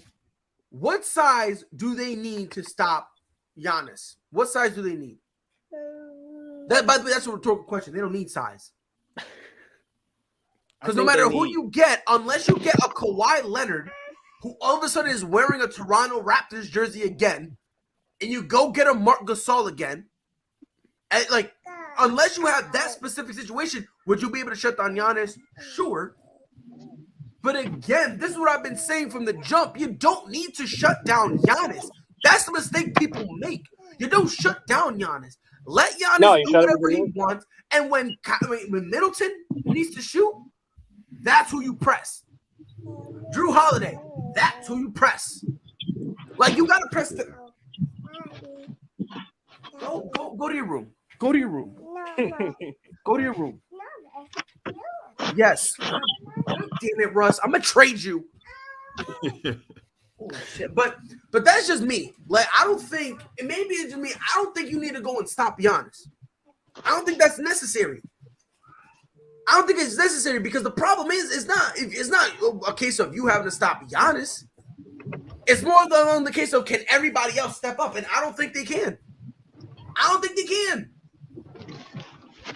I'm not saying they have to actually stop Giannis. It's more of if they don't have that size to match up with Giannis, they're going to get themselves in foul trouble. And Chicago doesn't have enough players that have size where if Vucevic gets in foul trouble, they can trot somebody else out there. That's the main reason why I think they need that size, because in case somebody does get in foul trouble, you still have other options to depend on. Otherwise, teams are just going to go inside all day on Chicago and pound it on the inside. That's crazy. All right. No, not that's why. All right, bet. So if I'm understanding this correctly, the Bulls are getting swept in the first round, correct? Whoa. No, Hey, yo. no. Hey, yo. I mean, like, Amon, isn't that what they're saying? Because look, I don't know, man. Y'all gotta make up your minds, bro. No one said No, nothing I about was getting just saying swept. if they match up with the Bucks, that'll be a Bro, no, that'll be there's a no good match. series. But Bro, I there's would no go. matchup. There's no matchup nightmare right now for Chicago. There's none. So if we're being completely honest, the Bulls are about to go into a nice little slump before All-Star break. The way this is trending now, if we're looking at it, how we look at stocks and stuff, this is these 2 losses back to back is about to shape the whole energy. They they're didn't about lose to go back on to back. They didn't lose back to back. Oh, I wait, mean, you're talking about they're gonna lose against Golden State, is what you're saying? Right, because they beat Detroit. What was that last night? That wasn't a back-to-back game against Brooklyn, was it? Yeah, it was. That's Yeah, why. it was. That's why. It was That's why back-to-back. the Bulls, I think, faded in the third quarter. Yeah. too. Okay. Yeah, that's a lot. That's a lot. Then, I didn't even realize it was a back-to-back for them boys. Yeah, they played the Pistons and then they played the Nets, and now they got today off, and then they're playing tomorrow. But the Warriors are playing the Bucks tonight, so the Warriors are going to be on the second end of a back-to-back tomorrow against the Bulls, coming off of the game against the Bucks tonight. All right, true. So if Klay Thompson plays tonight, he doesn't play tomorrow because the Warriors are not playing him on back-to-back games yet. Wow. I'm just curious to what happened with Derrick Jones Jr. It looks like he's done. You think so? They said hyperextended knee 4 to 6 weeks, which basically is going to put you into March at that point. That's But on the bright side, Caruso's supposed to be back in 5 to 7 days, so they just really need to kind of pick and choose who they're going to use the next 3 games until Caruso comes back. So there's 3 games separating the Bulls from the 4th seed, which Miami has. They have a 3-game lead to keep. If they fall to 3, they would be playing most likely Philly. Philly or Cleveland. Philly or Cleveland, yeah. And Philly's not going to last because Joel Embiid is going to need to sit down. But that's what I'm saying. But that's what I'm saying, bro. Like, I don't think Philly, because Philly right now they're in this we're in this thing where it's like we got to put up this dude. We got to put out Joel Embiid no matter what, 110% every single time. We need to live and die by him. The problem with that, is you're relying on an. You gotta go, Dustin. Yeah, my phone's about to die. All right, bet. All right, Dustin. Be safe. By the way, you got a fact for us today? Yeah, actually, I do. I'll give that out quick. Go ahead. Naji Harris was a rookie for the Pittsburgh Steelers this year, and he set an NFL record this season. Does anyone know what it is? Most touches without a fumble, right? Yes. Do you happen to know what the number is? Was it 350 or something like that? 366 total touches without a fumble. Wow. He didn't fumble at all this year. Nope. 366 touches, 331 carries, and 35 receptions. He never fumbled once. NFL record for most touches without a fumble. What a guy. I guess what? I had him in fantasy. Those numbers are up there. Yeah, that's crazy. Let's go. I was hyped as hell. Naomi, stop doing that. But all right, Dustin, we'll see you, bro. Be safe, man. We'll see you tomorrow. All right, Dustin. All right, Dustin. But I don't know, man. Like I don't trust me. Again, maybe it's just me. I do not, under any circumstances, trust the 76ers. And it's because they're putting too much pressure on Joel Embiid, who's gonna end up getting hurt. Yeah, he's carrying that team right now, and he's about to run out of gas. Yeah, it's the same thing with AD, right? If you put AD right now in Lakers, you try to make him carry everything. He's not durable enough to do it, and he's gonna get tired, right? And and that's really the part about it that why I personally don't trust Philly. Now, if they go and trade Ben Simmons, and let's see what they get, then we might have a different conversation. We'll be able to have a whole different conversation and be able to see whether or not, they can take the load off of Embiid or, make whatever adjustments they need to make. But I don't know. What do you guys think too many minutes a game for Embiid is? For Embiid? If you're coaching, what do you keep him under? Honestly, for me, you're not touching 30 minutes. Yeah, that's what I was going to say. 30. Between 25, honestly, the sweet spot for me would be 25, 27 minutes. That would be the sweet spot. 32.9 right now. That's too many. That's way too much. That's too many. Way too much. And again, the problem isn't the cardio.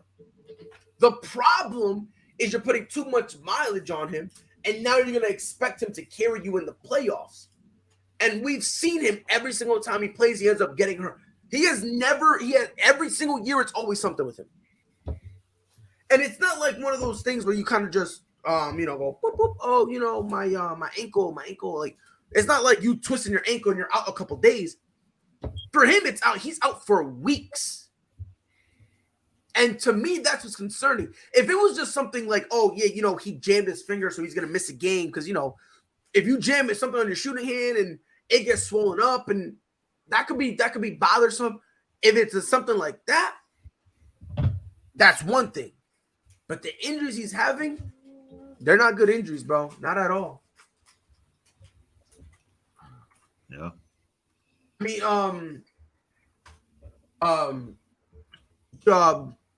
Ron. Yes, sir. Words are hard, man. I'm like half done. I'm half dumb right now. We all here say that we think, when it comes to Joel Embiid, 25, 27 minutes, that's kind of like the sweet spot. Are you with us on that? Do you think, No, I'm honestly getting the feeling like this is his call. Like he set it up. He's on his dominant 30 points a game streak. Because when you look at Andre Drummond, he's only getting 19 minutes. If I'm the coach, I'm taking like 7 minutes away from Embiid and giving 7 more to Drummond easily. Yeah, because I see that he has Joel Embiid is overriding decisions and saying I'm staying in the game. And last night I looked at the stats because I saw that we lost, but I'm like, oh, did Embiid keep his streak going? I look at it, it goes Embiid 31 points. I'm like, okay, I know he stayed exactly in the game until he at least got 30 points to keep his streak going. He said, I'm done. Oh my God. And this is the thing that, like, and again, I'm not saying that he's horrible. Let's just get that out of the way. I don't think he's horrible. But my concern is, do I trust him? Do I trust his body enough? And then on top of that, you need him to sweat. You need him to be trying as hard as he can. They need to go get this dude. They need to go trade Ben Simmons, and they need to trade him now. They gotta stop being like, all, oh no, maybe. They need to stop that. They need to figure it out. Because to be honest, and again, Ron, I wish I could get in the head of Maury. I don't think he even cares what's going on in the media and what he should do. I think he's just sitting back and he's just like, I'm not going to do anything. I mean, this man had to battle against the whole nation of China on his own with drama. So I don't think he's affected. I don't think he's going to rush. I don't think he's going to do anything. The crazy part is when you're hearing rumors about James Harden still making his way down to Philly because his contract is up. So he's just sitting back and he's going to continue to wait for the offer that he wants, which is everything. And he's not getting it. The offers have reduced. We could have had Halliburton and the guy to start the season and been able to go the whole season with them two and be ready for the playoffs instead of getting it together last minute. I don't see him making a single move, although lots of offers is being discussed right now. And that again, and that's a big problem. That really is. That's a big problem because imagine you want to try to gel now. Let that sink in. You need to try to gel now. And that's going to be a problem no matter how you look at it. That's going to be a big, big issue. It's going to be a big problem. And again, my concern, and if we're going to be honest, 1, 2, 3, 4, 5, 6.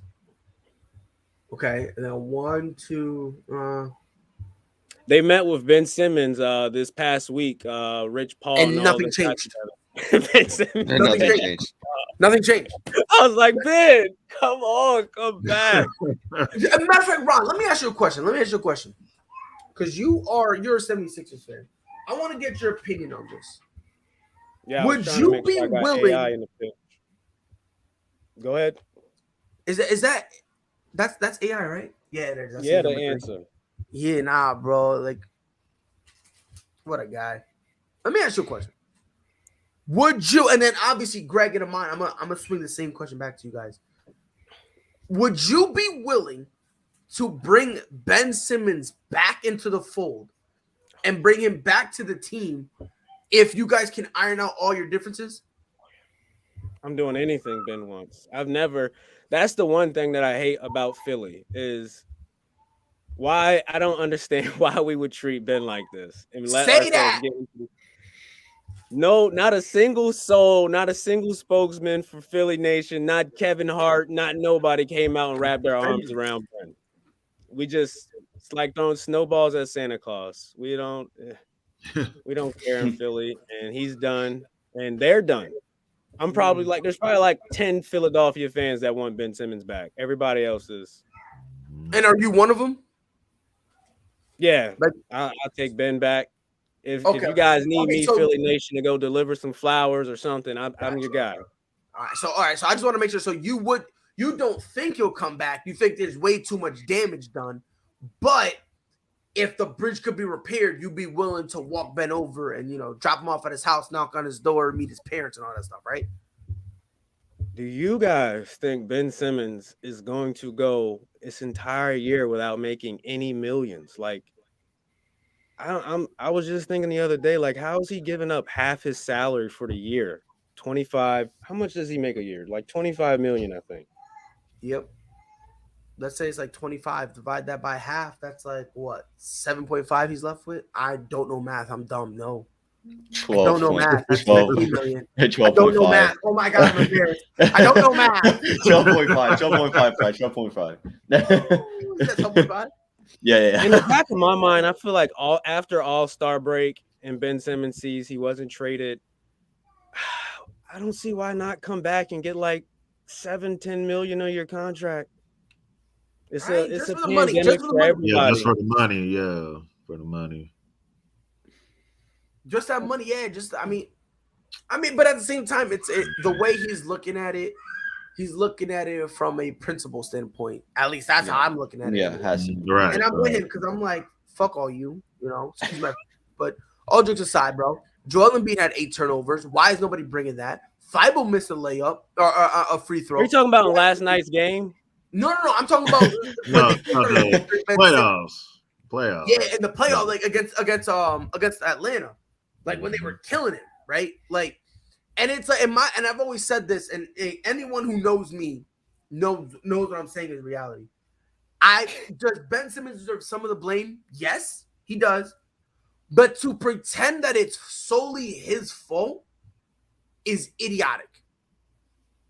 I never understood why people are solely blaming Ben Simmons when everybody had a role in that collapse.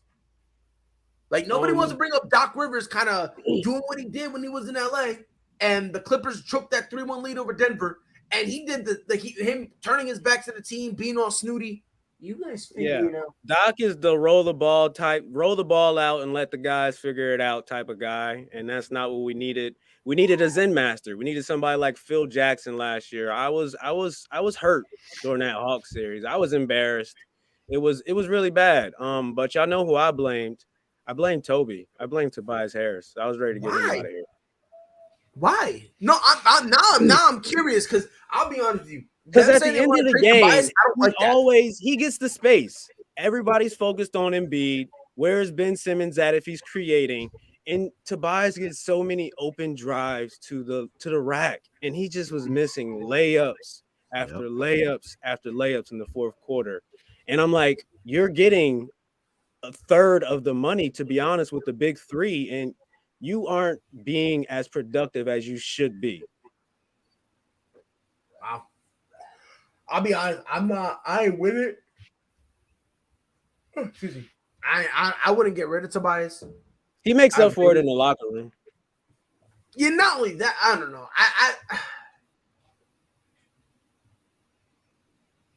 I don't know, man. It's a weird thing now. It's a weird thing because, like, I don't want to trade Tobias Harris, but Greg, I don't know if you agree with me or not, but I think the 76ers are in an awkward position where they might have to. Yeah, he gets paid too much money to, just like Ron was saying, miss some layups and stuff.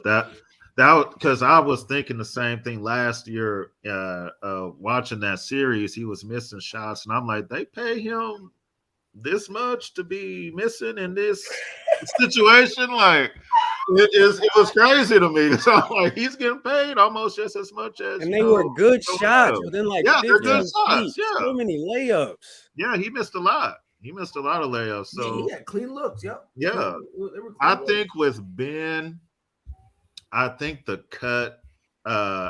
cuts are way too deep for him to come back. Yep. Because if he comes back now, okay, the first home game, Philly fans are gonna boo him as soon as he touched the ball. Boo all the way through the game. And does he really want? Maybe he needs to take the Kyrie package and just play road games. Yeah, just play road.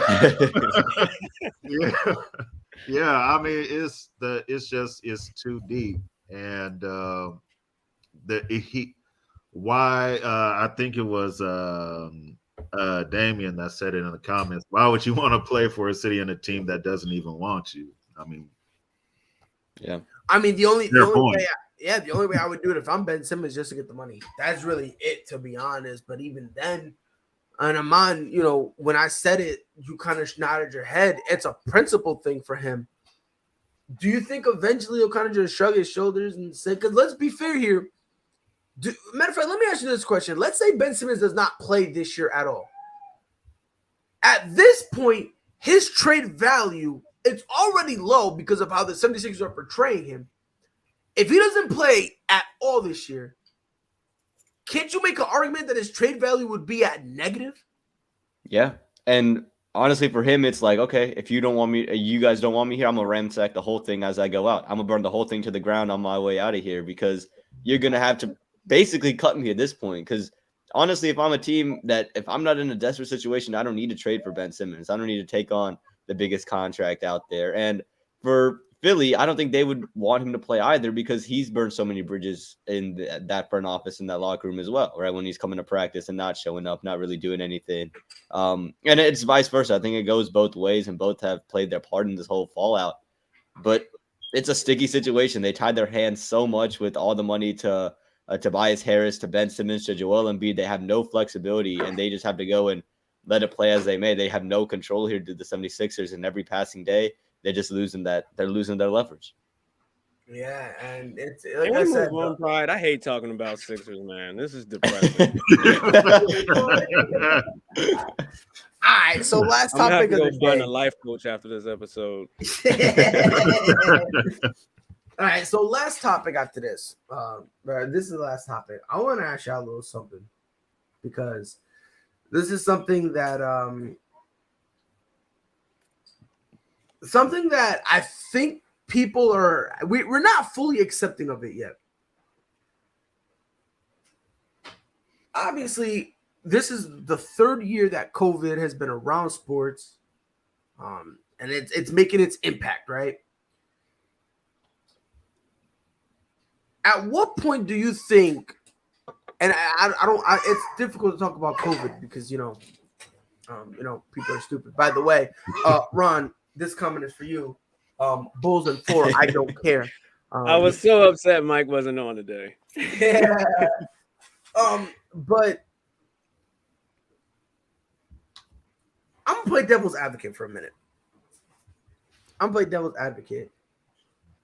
Let's say I'm little Jimmy son of a bitch, right? I'm a dumbass. I don't know what I'm talking about. I'm a moron. Yes, baby girl. I know. I can't go yet. I can't go yet. Go before I trade you.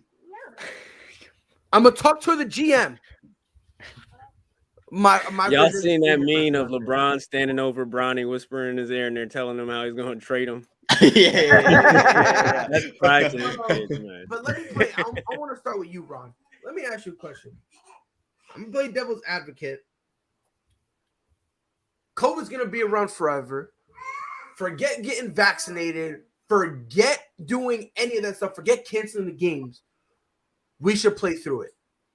So if somebody gets sick, shrug your shoulders, don't put them out there and play. Good idea or bad idea? we're seeing it right now. Like if you look at football, college football, and NFL, all throughout the year there was COVID chaos. And now you don't hear anything about it. You don't hear any playoff teams having COVID. They didn't have any COVID issues in the major bowl games. And we know just about everybody is feeling symptoms right now. Like it's the winter. Everybody's a little stuffy. Everybody's coughing a little bit. So it's around. The numbers are rising, and they're not doing or showing any signs that they have it or dealing with it. So I think they're playing out. I think majority 60-70% numbers of vaccinations around period. So it's giving us the feeling that we're going to be okay, especially in those major organizations and their revenue led. So however, Toronto is doing something about it. I know y'all all saw that the Toronto brought the big thing out because they had the stadium completely. You can't get into the Toronto stadium. That was I gotta hilarious. say something about that. Devin Booker, you gotta do better, brother. I love Devin Booker. Booker. Yo, he got so tight, bro. But he was like, get him out of here. And then he later said, nah, I apologize, we cool. So I'm glad he's able to have a little bit of fun with it. Bro. Yeah, I'm glad you can have a little fun about it. But D-Book, I love you, my guy. You're my dude, but do better, bro. You gotta do better, bro, because that was horrible. Right. But Greg, I hear you. He's just screaming because he wants to scream, because he knows that this is. By the way, if you guys have children, don't yell at them when they're just making noises. Don't yell at them because they think it's a game, right? They think it's a game, right? Mind you, to my children, I'm already a joke, right? So when my son is screaming, I'll be like, "Stop screaming!" And he looks at me and screams louder, and then I don't know what to do because he's little, so I can't hit him. You feel me? Right. And then when I pick him up and I yell at him in his face, he laughs even harder. So now it's like, all right, my guy, I keep a mental note because I'm like, all right, bro, hear me out. You get 14, we fighting. And for every time you disrespected me as an infant, we're fighting. Like me and my daughter, like no lie, bro, we're fighting no less than 27 times when she gets of age, right? Like we're fighting. And I tell her this and she laughs at me.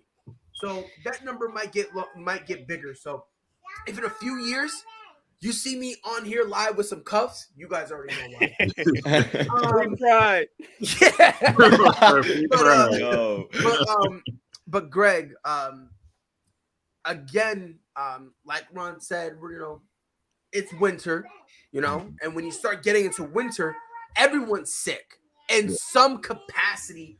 You're feeling something, right? So during this season, is it, would it be fair for people to just be like, all right, whatever, just keep going. We're not going to call it COVID. We're just going to call it like you got the flu or something and go from there. Yeah.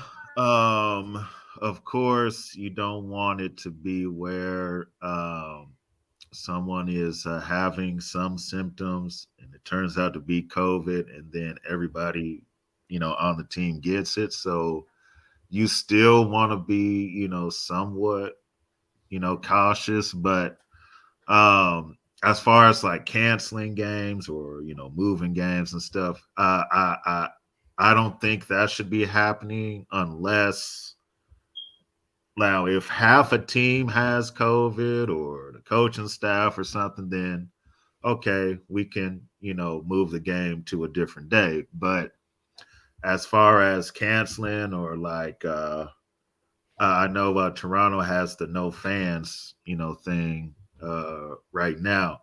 I still think that it should be fans. And I like what the owners are doing. They're basically like, look, y'all have had a chance to get vaccinated or y'all can get masks or y'all could whatever y'all take, vitamins. So if you've done everything to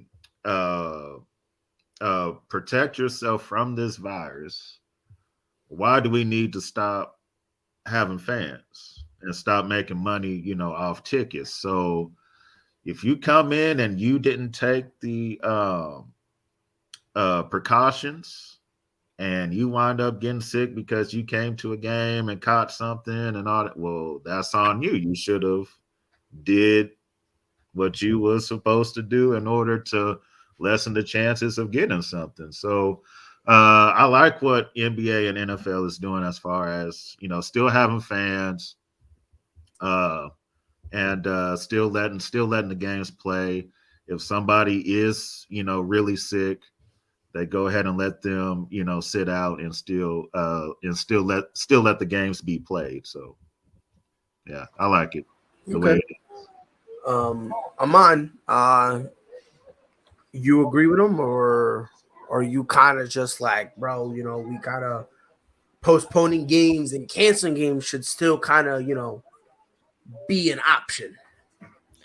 You definitely don't want it to happen, right? Like, no one wants to be like, oh, let's go cancel games, but it's got to be an option somewhere, right? Maybe not the plan B, but plan D, E, F. Whatever number you want to do, it's got to be somewhere over there, because again, this is a virus that whenever we have these kind of big pandemics, you talk about the Spanish flu virus back in 1918, that lasted for 2 years, right? And then people got a little bit immune, things kind of progressed. You talk about the swine flu pandemic that kind of raged from 2009 to 2010, 11-ish. So this is something that will come in waves, and we've never seen anything like it. And I think it's a tricky situation for everybody, and especially in sports, no one wants to see sports go, right? It sucked when we had the NBA get canceled, the NFL kind of had to do some different things. It would suck not going to games. And I think this is now the tricky situation between, okay, are we making money? Are we bringing entertainment? Or are we, trying to keep everybody safe? And I think you got to find the best way to do all of the above. So again, you got to have the different plans in place, whether that's we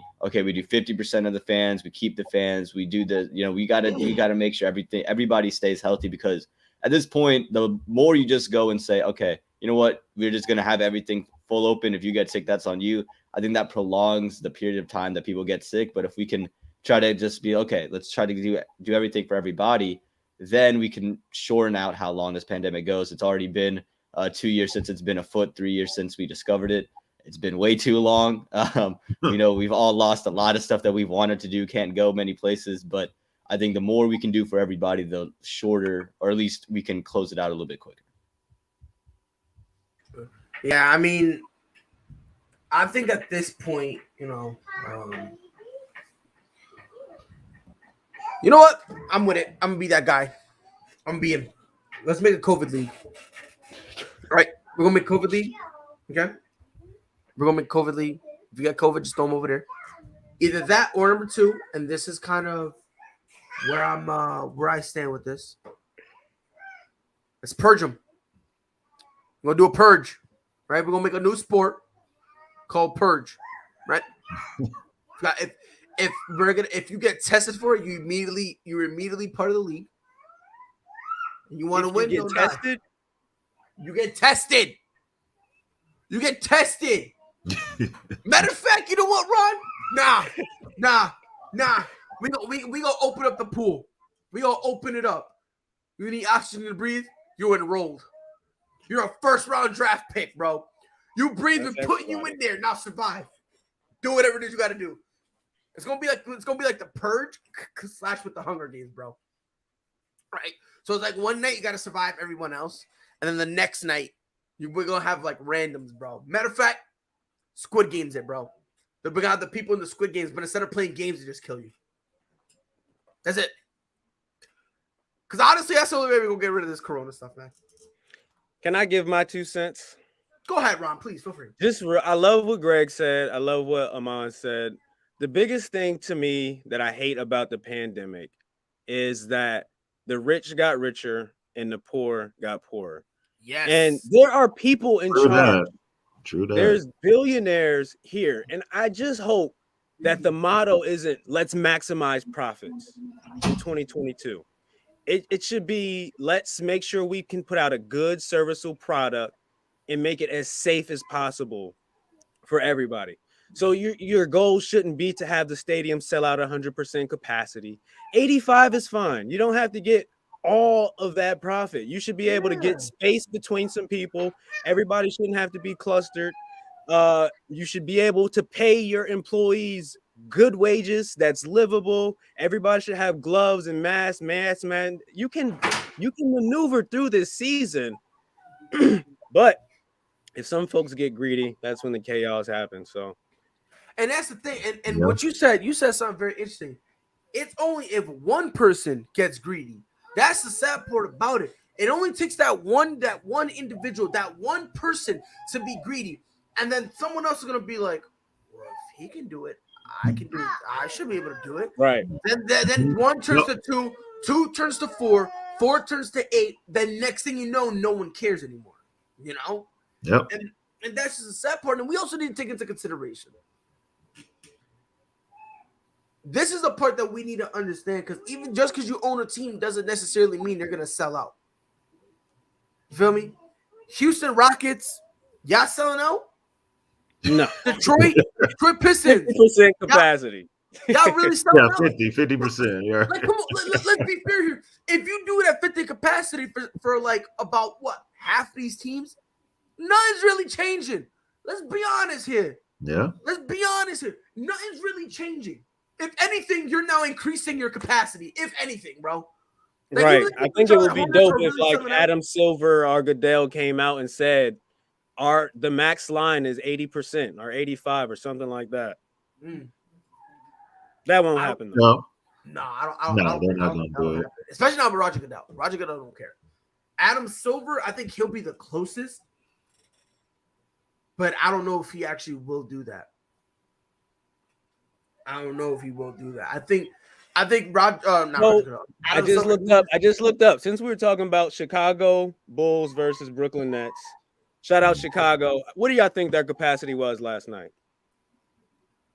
It's at least 95%. 100%. Oh, I'm wow. looking at it right now on ESPN. It's out of control. They sold out every seat. Wow. And I to me, it's funny. And the reason I find it funny is, wasn't this the same team that had to get shut down?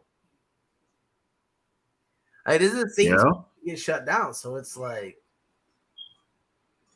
well, they were checking everybody's vaccination card at the door, wasn't there?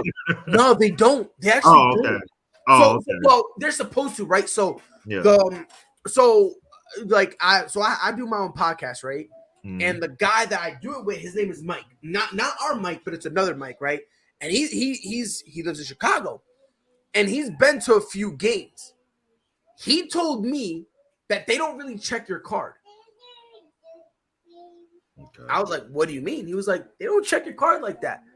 He was like, you hand it to them, they glance, and they give it right back to you. Oh, wow. I was like, for real? He's like, you can have an empty, like, you can have a blank card, and you can get in. And I was like, there's no way that's true. So I started looking it up, because I was like, there's no way that's true, because, you know, if the arena has a strict thing on the vaccination, you got to be checking it. And by the way, I've been trying to find this video since, and it got taken down.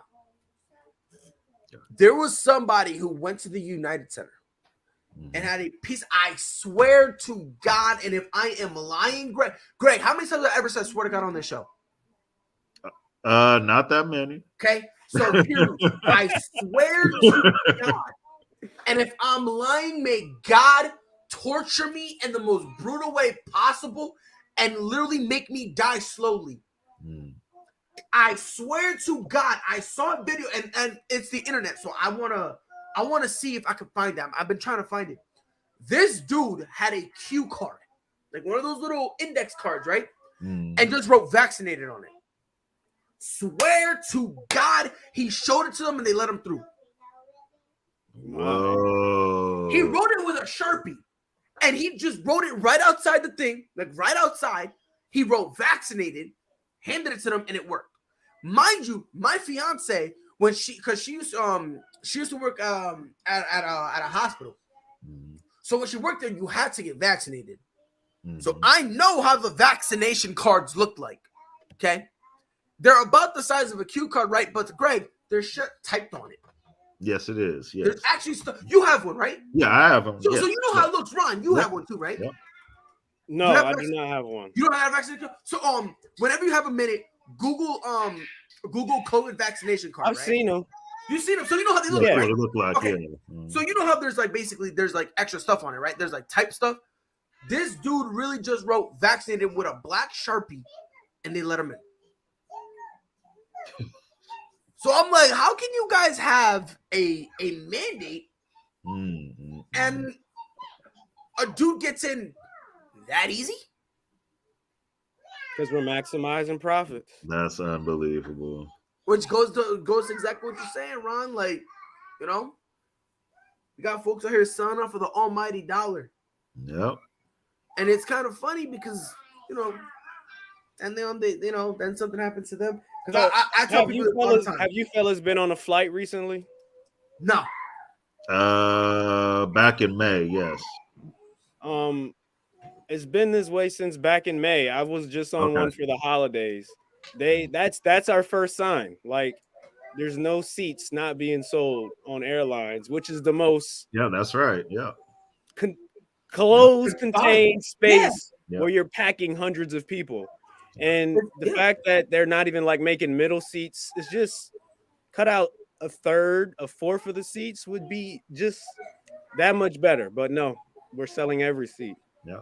Well, they have you to where you have to wear a mask on the planes. Yeah.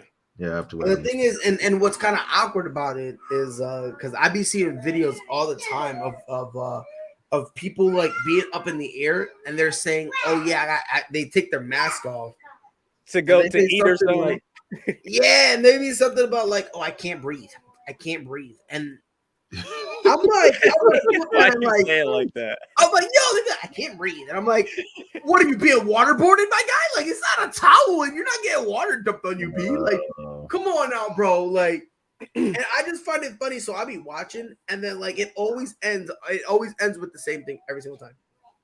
You can't tell me what to do. It's my body, my choice. And then I'll be like, homie, I get it. You know, you don't want to wear it. Look, do I want to wear it? I don't. I don't like masks. I really don't. But Doug, I just want to get back to normal. That's what I'm here for, man. I'm pretty sure that's how most people are.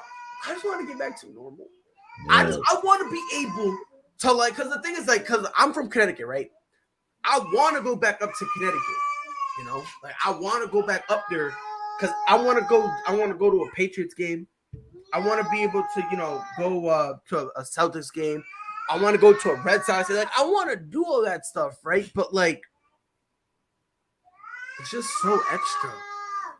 It's just so extra because now I gotta find out which game I can go to because, you know, the games be sold out. So now if I gotta go on an away game and I gotta go to New York, oh wait, I can't, you know, now, oh, can I do that? Can I not? Like, it's like a whole bunch of stuff. So it's like, I just want things to go back to normal, bro.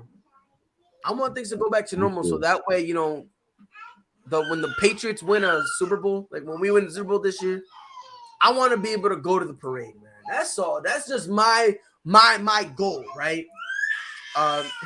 Dustin said, come join me next year, Patriots at Minnesota. I might take you up on that. I might. Minnesota beat Brick, though. Yeah. It be cold up there, so yeah. You feel me? I'm gonna have to mentally prepare. I'm gonna have to go into like a hyperbaric time chamber. You feel me? I'm gonna have to do what the astronauts do when they go in that room, and it's like I think it's like there's like no sound in there, or something like that. Some weird thing. But on behalf of all normal people, we just want sports to be back normal. Yes. This has been another episode of ASAP in the Morning. It has been your boy Pride on behalf of Greg, Ron, Dustin, who left for some reason. I'm mad at him. And Amon. His phone died. Yeah, his phone. Yeah. Yo, no, it was Amon that left for no reason. I hate you, Amon. On behalf of everybody, this is your boy Pride. One more time, I'm going to hit it for the people in the back. Free Russell Move, Westbrook. Nah, man. Westbrook's going to be competing for an NBA championship this year against the Nets. With who? What do you mean? He getting traded to the Who's getting traded to? Golden State? The Warriors. He getting traded to who? You think Russ getting traded? No. I was waiting for somebody to say the Warriors is. Oh, okay. Okay, I get it. Okay. I got so scared. Lakers Warriors 7 games, Western Conference Finals. Okay. You didn't believe that yourself. You didn't believe that yourself, Ron. Ron. This is after Lakers just took a loss to the Kings too. So you bold. I will believe in LeBron until I'm convinced that I can't anymore. No, hold on. Listen, but I believe in LeBron. Like, I love me Bron, but here's the problem. The days of LeBron, and I said it before, Greg, you can vouch for me on this. Yeah. The days of LeBron James literally dragging a roster, those aren't here anymore. Yeah. Now, him putting up MVP numbers, that's still here. I expect it to be this year and next year. But him single-handedly carrying a team, those days are over. He can't do that. We saw that. They were up 2-1 on the Suns and proceeded to lose the rest of every game when AD went down. Yep. And Bron was doing his part, but he just can't drag them anymore. He can't, So because of that, that's kind of why I don't think the Lakers. I think the Lakers get bounced in the first round. I will tell you why you're completely wrong tomorrow. I think we got to go. This has been ASAP in the morning. We'll be back here tomorrow morning, 10 Eastern, 9 Central. Until then, Lakers out in the first round. 76ers suck. Chicago Bulls own the East. And that's why you're a Celtics fan. Whole sports all plays. Whole sports all plays. Whole sports all plays. 365, we making a plays. You talking the game, get you through the days. We're high in the court, the dime in the lane. Variety topics, living the same. All presentation, sports information. In the airways, taking the nation. All sport, all plays, they working your faces. Grace at the field, so time for laces. Whole sports all plays.